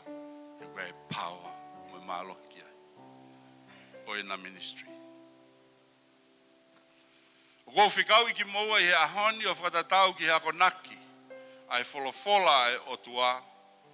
O hai au lakti mo te vahe tolu, baka vesko I hano lagi ki e veso no fitu. Ko e tala moni e ni ka pau o kuhori e tangata ki ngā ue ai Faifekau. O kuhori e ki ha ngā ue lelei. Ko ia kuto tonu ke tai halahia e Faifekau. Ke mari mo e FEFINE pe taha. Whawetaki e kipiti. Amen. Taha pe ni o lera I peke he mati. Whawetaki. Patonga e ange, ko pe mari mo e FEFINE e taha. O kai ko hinga mari to taha, ko hinga mari mo e FEFINE taha ko wiko taimi ko e na e mari ai tangata ia mo e FEFINE ni ma pe ono pe fit pe valu. Mahina? Okay. Ko no hinga kai ke tau tui tato ke mari toko lahi. Ka pau ke moslemi io ko tui ko ke. Ka pau ke mamonga io ko tui ko ki ai. Kristiane ko ke tui e ki ai. Ke mari toko lahi. Ko taha pe? Famida.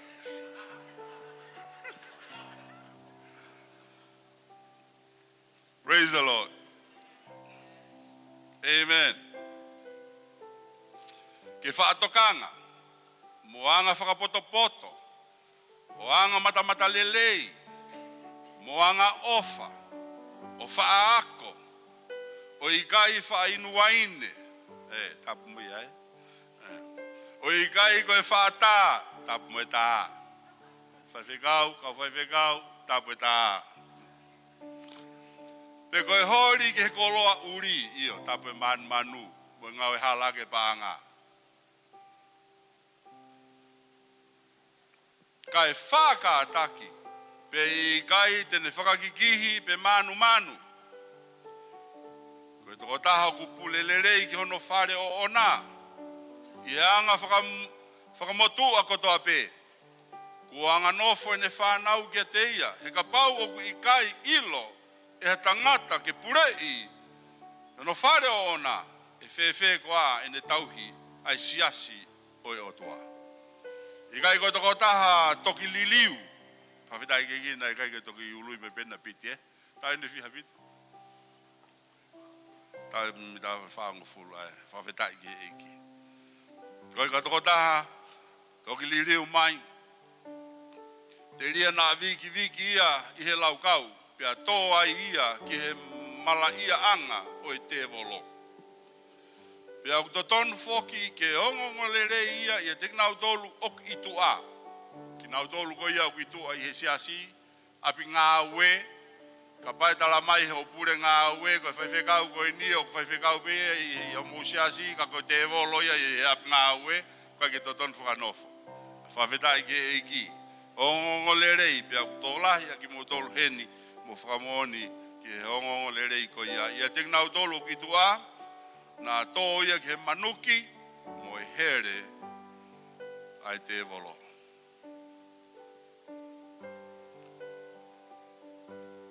Ko pau ke motokanga au pito ke uni me ani, o FIEMA'U e o toa me te mua.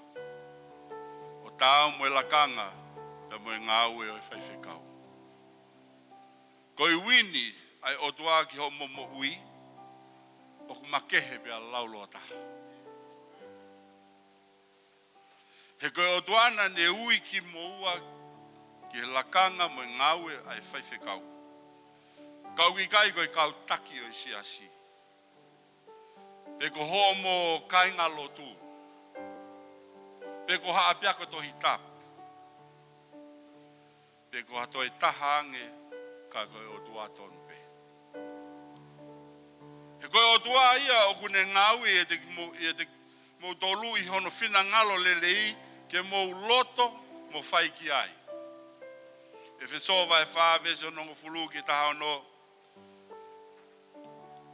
Ko ia nai alu hifo, ko ia foki nai alu hake o ma olunga lahi au pito I ngahi langi kotoa pe.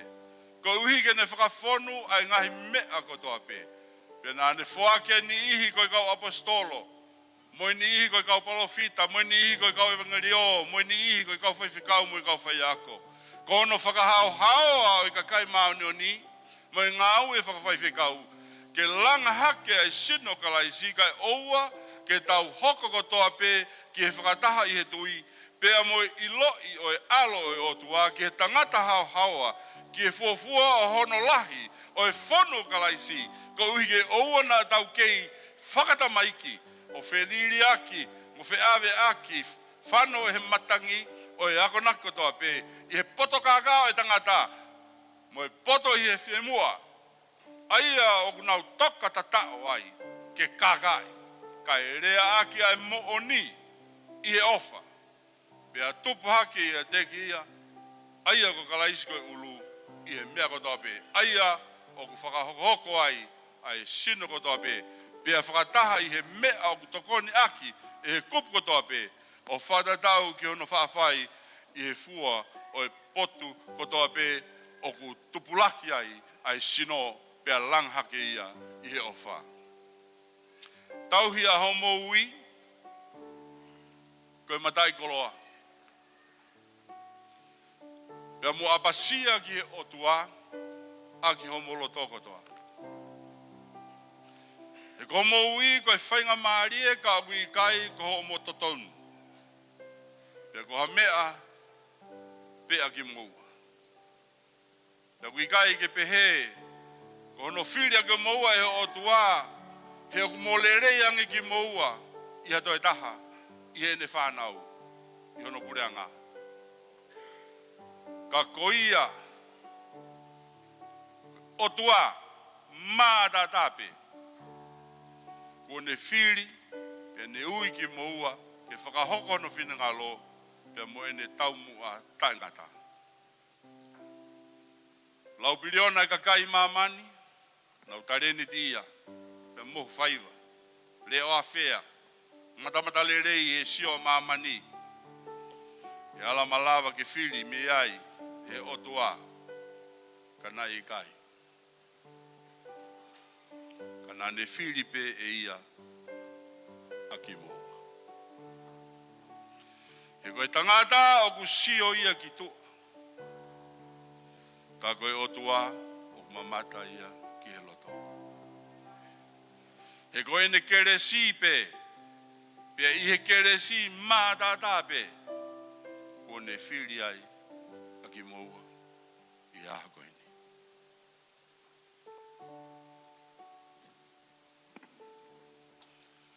Kore pe moangi mui mai. Pao koe moa nini hamoloto. Ko au Pitiesi whaakula, mo ana pasi whaakula.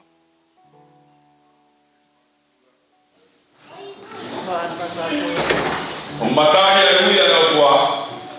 Matari e uia e otua. Ke matoko e la kanga mo whatongia o e Faifekau. Ke matoko e la kanga o mo Faifekau. Whatongia. O ma whakamooni o malamari e. O ma whakamooni o malamari e. Ia pehe ki he kautaki o ma ngai siasi. Ia pehe ki he kautaki o ngai siasi. Ko ui ki maua e otua. Ko ui ki maua e otua. Ke ngau e Faifekau. Ke ngau e Faifekau. O mafuakala. O mafuakala. Ao e otua. Ao e otua. Pa mui kau whamoon toko lahi. Kau whamoon toko lahi. E tuku pāe mamo ui. E tuku pāe mamo ui. Ki e ne ui. Ki e ne ui. Pe moia kotoa pe. Moia kotoa pe. O whikau aki mo e ngāue. Whikau aki mo e ngāue. Pea mo e la kanga o e Faifekau. Mo e la kanga o e Faifekau. E tuku mawahe e mamo ui. E tuku mawahe e mamo ui. Ki e wholofola e otua. Ki e wholofola e otua. Pea mo e lotu. E matau i mau.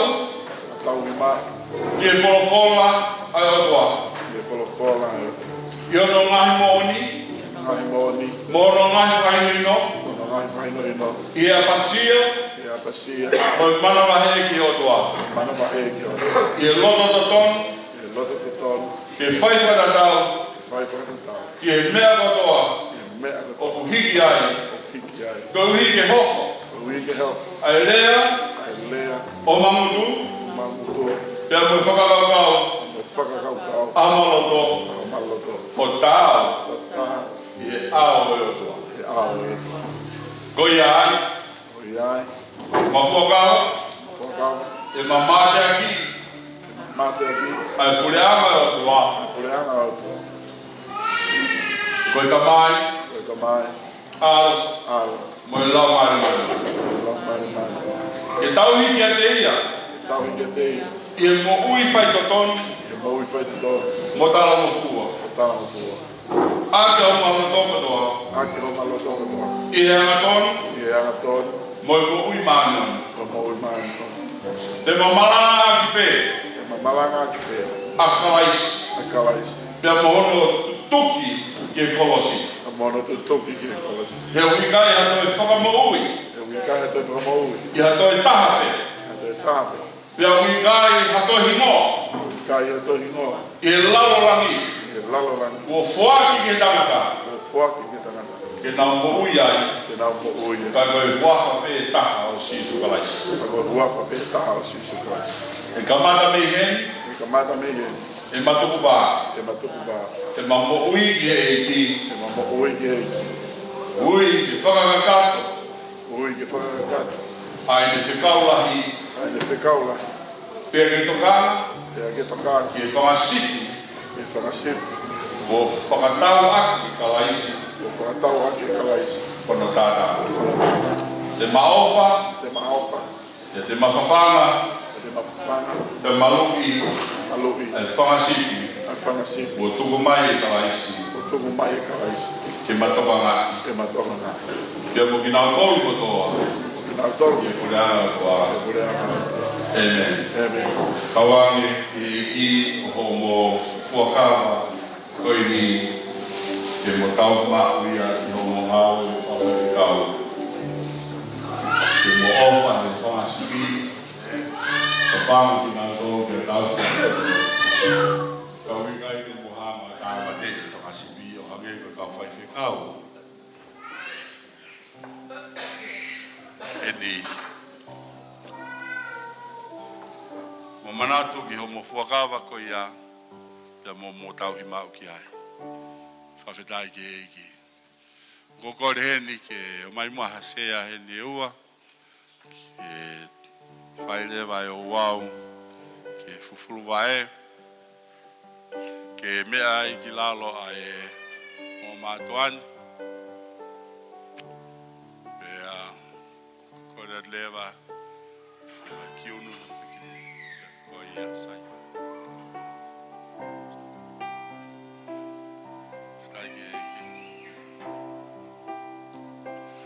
Kore leo ki hango mātua, ko e Faifekau, ki naua, na kātaki o mea mai ki moani ki e whai ai Ouau o e FUFULU wae. O kumahu inga ai mea ko e ni, ko e tanu pou ene makatuunga o e ngau e Faifekau, ke ilo e hongo Faifekau ni, a ki naua e kuwhanofo. O kui kai ke nao mai ki naua o alui o lunga, kau nao mai ko e ngau e whasevaniti. Ko e sevaniti a eiki. Mo whatonga e nkainga, i e wholofola, o kuuia e palahame, kau peteri ake ko e sevaniti. Ko e palahame ko se vaniti a eiki te lau wholofola. Ko Mosese ko se vaniti a eiki. Ko Sosiua ko se vaniti a eiki. Ko Seremaia ko se vaniti a eiki. Ka Palofita se vaniti a eiki. A ue ke te tautolu ko ia i he konga o e whokawa fo ou. Paula na ne pehe ko au ko e popula ka laisi ko se vaniti a ka laisi. O ke i maua ke i pe ai rea ko ia ke tina o tonu. Ka ko ia ko korewa ki he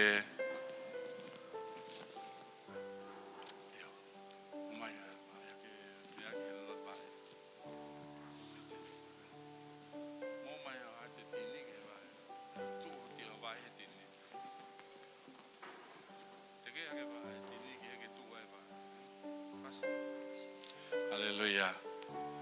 Kore be kapasi ke ne vete muano su tayamoni.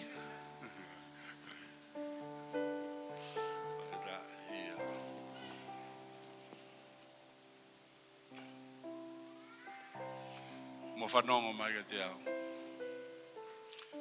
Ko me ani o ku mau fai atu ke te mo wa.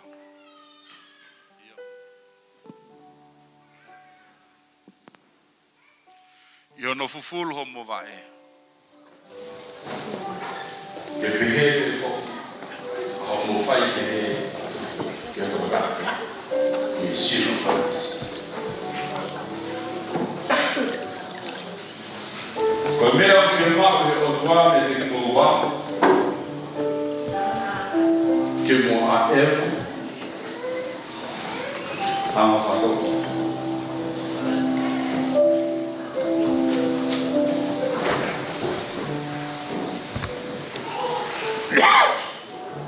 Mano ao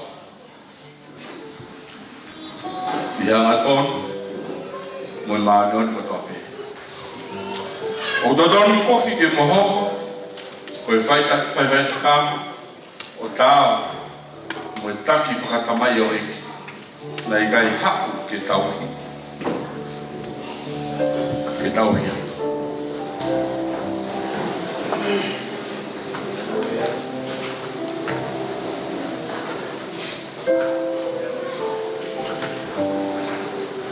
O wana mo whanai me te kaha. whangasipu, lai whakatau, e kalaisi ake no tātaha. E mo ilu, nane tukuafu, ki moua, ki motataki, whawhanga, tokanga, o whai, akona ki, malui, pia mo tauhi, ke uhi ke lang ia, a sisu. I o momo ui.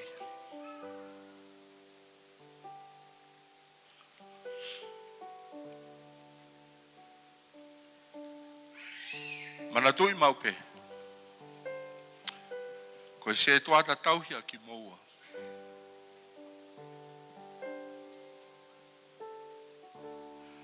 Ka ugi kai a moua ha mea e taha.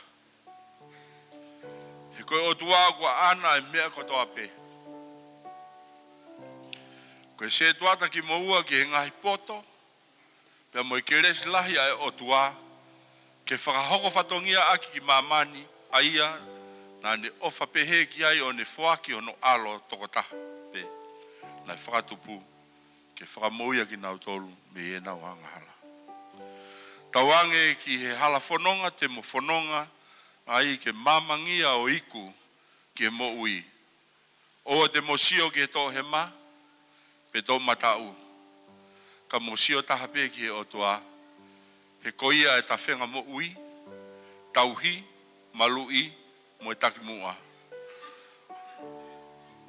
O uana mo whakawhalala ki he tangata, kai tuku ho mo whalala ki he otua, tahape.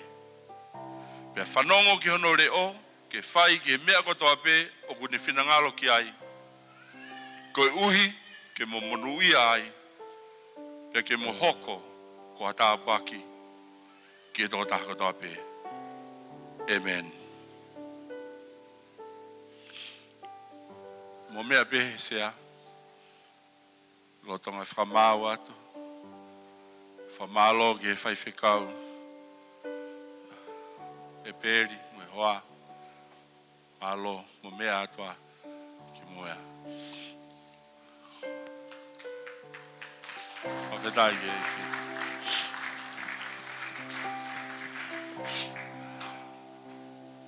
Kono whaha ia, koe kau se vaniti ki mautolu. Whamalo ki Faifekau, sene whaifatongia.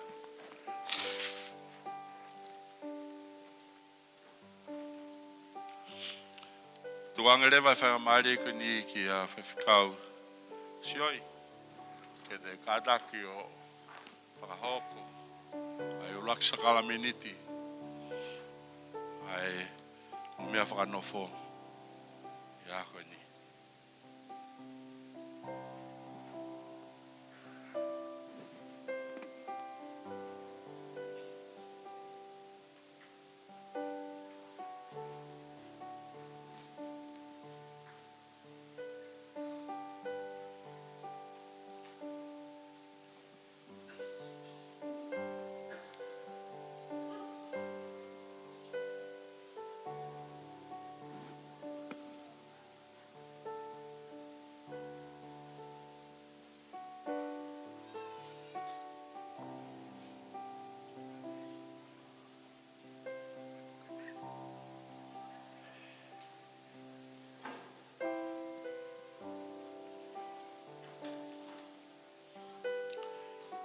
Koe mā, pia moe waine, koe taipei ai sino hamai o sisu kalaisi. Ke mo mauia, whakataha, kono inga koe whakahai ho mo whakapapau, pia moe tuku pā. I ho mo mui mui, o whakatatau ki e whinangalo o e otua ia sisu kalaisi. Mo mauia, e wawhai tamai, alo me lau mare maunioni.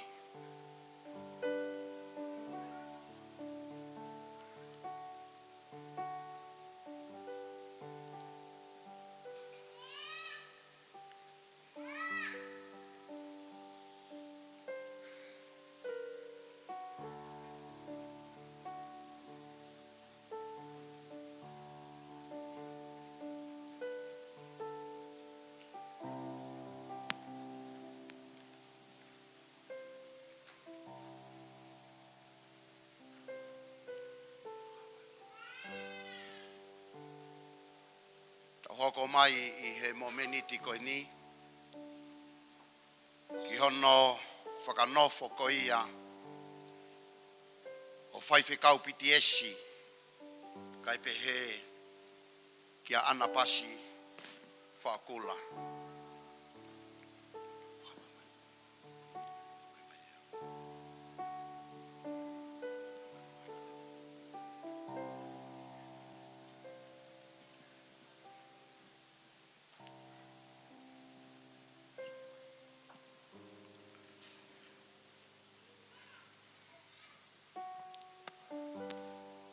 O ko urilingi ai loto, ai lolo. Iho.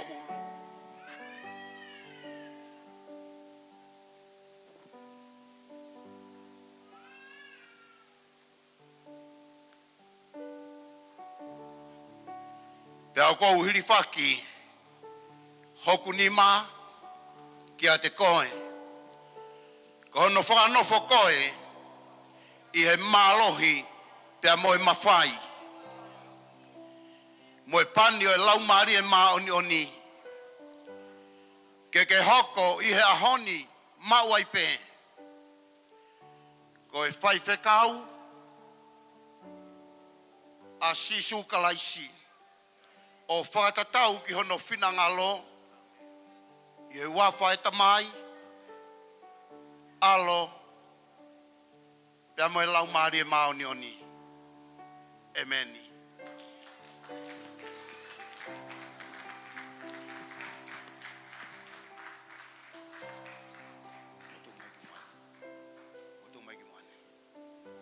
Kore atu ke kau Faifekau lolotonga na unu mai.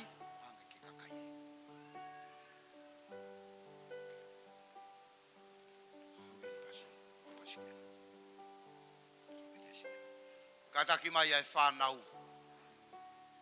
Taka, Junior, please come forward. Where are you? Yeah. Tau pas ki he eiki. Mai sea.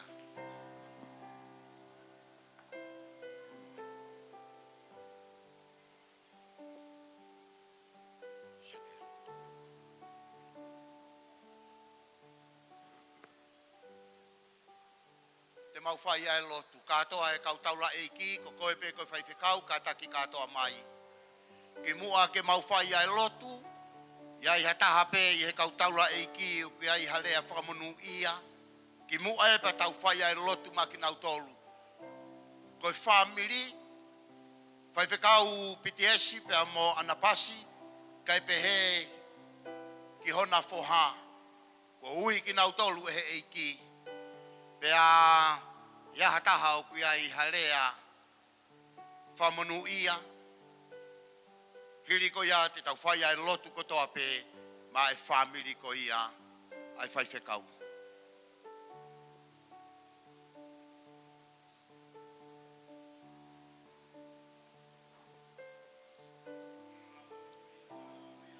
Ke malohi pea ke loto toa. He kuia te koe a Sihova. He kai tene whakatukutuku I koe. He kai tene siaki koe. Tene ia te koe. Ke hake aki I koe. Ke whamonu ia koe. Pea ke tataki koe. Pea mo whane mo whamiri. I he wafa. O e kamai alo me lau mari mama. Kore mo kata me toluma. Papa mai hoko ni mato matau. Papa ya lo ke mai ke kau. Kau ni amu pane ko family. Hallelujah. Kau lo ni kana kau.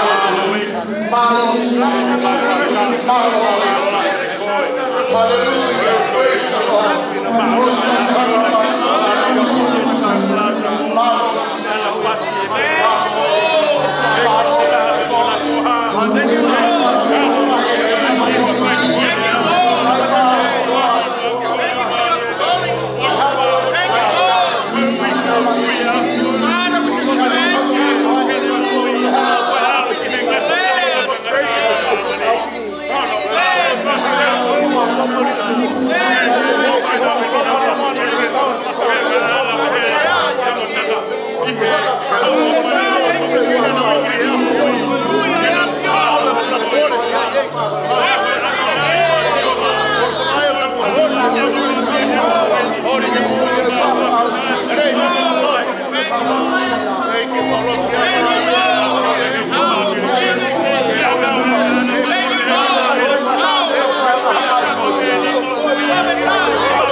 Whamonuia ki mautolu e sawa o tauhi ki mautolu. Peke malama mai ai mama ai sikaina e otua ke ulo hono fofonga kia te ki mautolu o ne alo ofa kia te ki mautolu. Peke hiki hake si hova hono fofonga o ne tuku ai FIEMA'U e te ki mautolu. Petene fotu mau ai Peteke fotu mau ai huafau si hova. I hofare, i e siasio e otua, i e kakaide nau whakamalu malu. I ai, e whamonuia ki nau tolu e si hova kotoa pe. Pea I ho mo hua tu mo liu mai. Me he ahoni e tau hiki mo tau e Sihova. O lau I kuonga pea ta ngata. Amen. O kua utala monu atu kia te ki moua. Ea moho mo whare. Ea koe ai o kua whakahai mo tutu uni koe. Koe Faifekau hoko. Kua pani. Ea whanofo a ki moua. Aho tau eiki ko sisu kalaisi. E wawhai tamai. Alo. Mo lau mare mau ni oni. Amen. Kita pas-pas ki eiki. Haleluya. Kore ke mo kadaki ko kilalo. Kadaki me ka taula eiki o tuku pe ta FOAKI. Hanga pe ki he kakai.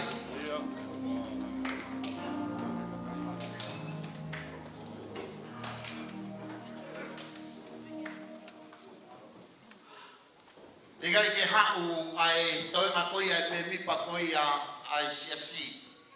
Sound of Worship, Kefsemane, Tongen AOG, Melbourne. Ko siasi foki ko e ni. Ko toki hau whamui ai Faifekau ki puke kohe.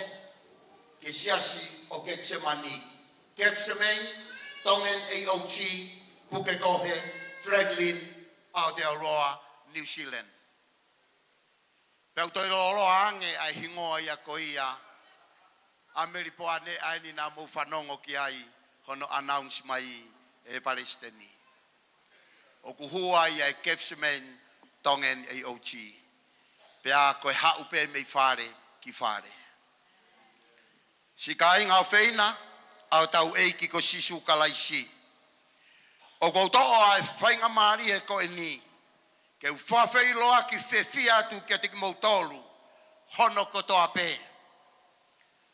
A Faifekau, Pitiesi, whaakula.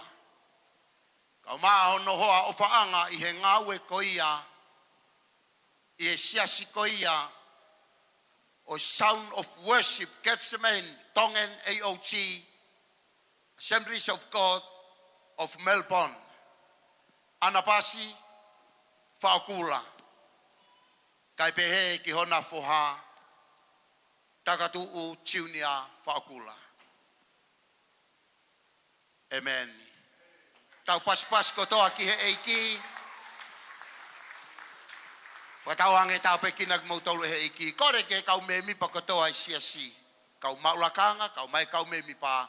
Mau kataki mai ki moani, whaha mau lotu.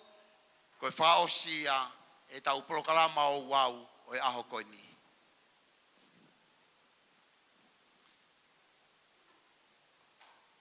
O kuai ai konga manatu'i o kuwhai ai ki I whatongia ko hiriangi koe ni. Koe konga mahu ingataha ia ki he kakai tonga koe kai. Kau kuai ni ihi ai, kataki mai a ki nau toluk nau I he ni.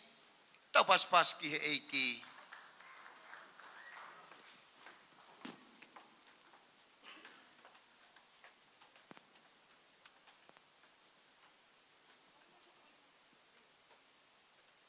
Kore mo kataki ki olunga. Tau whakapa he ao e o tua. Tau lotu kotoa pe ko inga. Ko e whare ko ia. O Sound of Worship.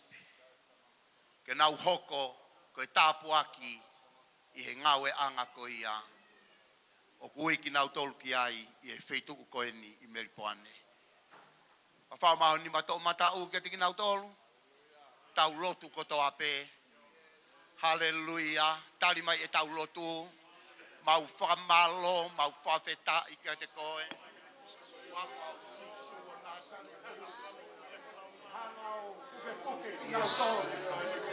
Mai siasi ko ia. O Sound of Worship. Sound of Praise. Tāpe kina ki nau tolu I hou papa. Ke nau hoko. Koe magatuunga. Koe hiwa mo e whawhetai. Ka mo e whamalo ia e wapau siwa. Malu I o siasi. Nuka tua ke tiki nau tolu. Ake nau tolu kotoa pe ko whakataha pui. Ko nau hoko ko whekau e aki he siase a whiona. Ke nau tokoni ki ho tama i o eiki. Kai te heo tua ki he tangata ai a whiona. Koe mau LOTU'I ai o tua. Puke ki nau tolu ke taha ho nau loto. Taha e nau koui mo nau whakau he lau mari e petaha. I he nau tui mo nau whalala ki a whiona. Mau whamalo ki a te koe ko koe na ke whekau i, ko koe na ke ui. Ko koe na ke langa i siasi, kai langa i hatangata. Ka pune ia i ka hunga koe whinangalo e a whiona. Puke loto hot sevaniti. Ka maa ki nau tolu nau pou. Whakonu ki nau tolu a ka e malohi o lau mārie. Whakonu ki nau tolu a ka e poto whao tua. Tuku ki a te ki nau tolu a e hivi mo e malohi. Sino mo huime lei. Paya ke nga fo mo whatongia ke tamua pe ke langa ki e a whiona. Mau hinga ko whawhalala e mea kotoa pe ki a te koe. Nea mo te mau foki pe a aurua tonga mo lulunga to ke lau moa ake. Kai whase tai ho mau lau marie. O kui hene si kaina e loto lotonga o si oma. Ke nau nofo moia. Hoko atu e ngawe. Pere nau si o whamamau ki a te koe. O hange koe polopola na mau panongo ki ai. He ko koe pe e ka mata anga. Mo e ngata anga e mau tui. Tāwe ki nau tolu mo mo nau ngai whare. Kai pe he ki e whanau pe mo e whamiri hono kotoa. Toge nau hoko koe whamaoni lelei. Hoko koe whaiwhai taki anga. I e whamiri pe mo e siasi. Kau maa e whetu o nau iai e whetu koe ni meripoane. Tāpe ki nā ho kakai koe langi mo e ngeia. Whakafoki ke o outoko taha pe ia. Koe mau LOTU'I ia. Mo e mau huo whai ke te koe. Wafau sisu klaisko alo. Ka koe ia ho mau whakamo'ui. Can I pray for both of you in the church right now? That's here. Ala mai pitiki he. Ke o ki FIEMA'U pe ke o lota pa ki mo se asi. Kada ke o ki koi whatama. There's a whole church finance together. Oh Heavenly Father, we stand before you in the omnipotent present to ask you. As you may grant it to the men of God here with the church to help with our power, Father God. To preach the gospel. To raise the dead. To heal the broken heart. Oh my gosh, to cast out every demon that cripple every church right now.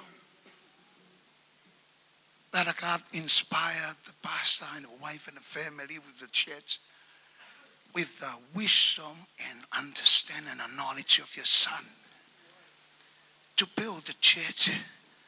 We can't do it without you. Father God, the wisdom and the knowledge and understanding of Jesus Christ. To discern what is the most important thing and be guarded. Father God, to lay a foundation in our church and set the people in place to live right and guide by the Holy Spirit. Touch those two with a loving hand. Bring near to you. Let your love surround them. Father God, I pray that your will for them to be well in mind, body, soul, and spirit. Father God, I pray for whole church. Now I declare, cover them with the most precious blood of Jesus Christ. Cover them. Oh, Father God, cover them with the most precious blood of Jesus Christ. And I pray that your angel to guard them from now on. Father, I declare in the mighty name of Jesus Christ, in the name of the Father, the Son, and the Holy Spirit, I entrust them to incomparable great power. And I break and I cancel all the assignment of the enemy against them. And I declare in the mighty name of Jesus Christ, restore. In the mighty name of Jesus Christ. We all, as a man of God, agree here We cast out everything that my brethren are training, Father God. In the mighty name of Jesus Christ. Thank you for multiply Pastor Pitiesi and his wife and his church. Bind them with your love. In Jesus' mighty name. Amen. Pas ki he ki. Mai filolo. Mai filolo. Piti. Kadagi fo ki ono fo anga. Malo apito. Tuai piti. Mai filolo. Okon. Tega ke hanga pasiang e ki a Faifekau Pitiesi fa okula. O fa mu pe ke hanga o release e malo hi o tua ke teia kai ko au. Ko lolo ko ni, ko lolo pe ko kifi, pe ko FOAKI e o tuana ne omi ki te au. Faifekau Pitiesi Mosese.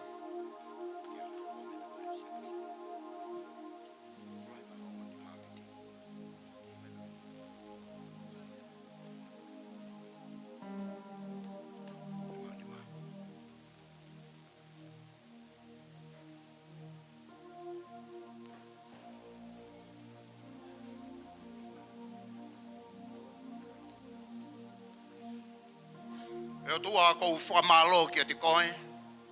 Whakafau ia sisu kalaisi o mau whakamo'ui. Ko sevani ti eni. Ko tamai o eiki o kuke ui. Pia ke pani he ao e kakai pia moe o tua. Ko lotu ki te koe. O ku hiri ki ai hoku ni ma. Ko lolo, ko ngahui a he ni ma e tangata. Kau whakafau ai ai lau mari e moe whakamo'ui ai a Fiona. Ke hoko ni maho sevani ti mo tamai o eiki ko whamo ui. Mea kotoa pe he ala ki ai hono ni ma. Mo ngau e kotoa pe te ke whamo nu ia. Pe te ke hanga o whamo ui o whakatatau. Ki taime hiri ai hono ni ma ki a taha o ku hoko ki ai. Ha fotu ha whakaisino. Ko malohi ai a Fiona o ku ia te ia. Tuku e tua ke ne lototoa. Pere ne si o whakamamau ki a te koe. Pea i e taimi tene whai ki he tutu uni. Pea mo e whekaua e a Fiona. Te ke hanga o hiki a ke maolunga. I e taimi ko ia tene whanongo tonua i ke here o sova ko o tua. Te ke tāpua ki ia. I hono manawa, i e whare, i e where o ko. I e kolo, i e whonua. I e whamiri, i e siasi. I e wheitu kotoa pe tene iai. Te ke whamonu ia. Hiki hake hono loto. Me ko taimi tene ewe ewa i e hala sihova. Ko hono otua. Mea ko toa pe ala ki ai hono ni ma. Mo ngau e ko toa pe hono ni ma. Te ke whamonu ia. Pe te ke tāpua ki i. I e wafau sisu kalaisi. Amen. Tau paspas ki he eiki. Kai ki utoi whaloa loa. Ko ohange ki he tamai ko i a ai whare. Faifekau Pitiesi whaukula ne whaosi mak tautolo.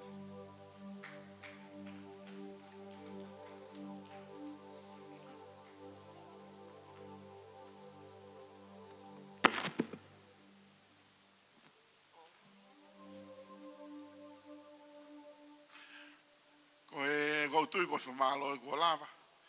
Te tuk whakurea whamalo anai fulolo si o mau mea. Ko i ngā kau koe tau hoko e ni ki tau mau mea toko ni. O spe koe ni pia mou kātaka peke ta whaki o ki tua whawhawai. E ta whako ia. Ko i ngā koe e kai lava ke seti e tau mea kai rewa. E taim koe ni. Hanga ulau tuk whaere whamalo ia nai. E lere mea mau mea toko ni. He kua mou si i whiekai. Ko si o maa naki mo koi mo mea ko si o tau i loi. Nā kai wha breakfast ia. Ko ia. Pea i kai ngatai. Ko lotonga ko lere ko e tau mea toko ni. Ko moutolu ko fie hiva i olunga lere mo hai mea whaha mai ko ngā ke ifo e kai. E mahara ko e mau kai kātoa ko e ko e kai me kai osi. Taimi ko te mo whakamahai. I o kātoa e kau tā mea mo e hiva mo hapea mea hiva. Funga steise ko ata a ke ai funga steise ke mo lere uta whakātoa ko i ai. I o whakatoa atu ke toko taha katoa pe. I a ko ni kore mo mea kātoa olunga. Mo tata no te ta whaaki ka mo ve ta usea ke ta whaaki ko uhi ke ai ta me to ko ni malo.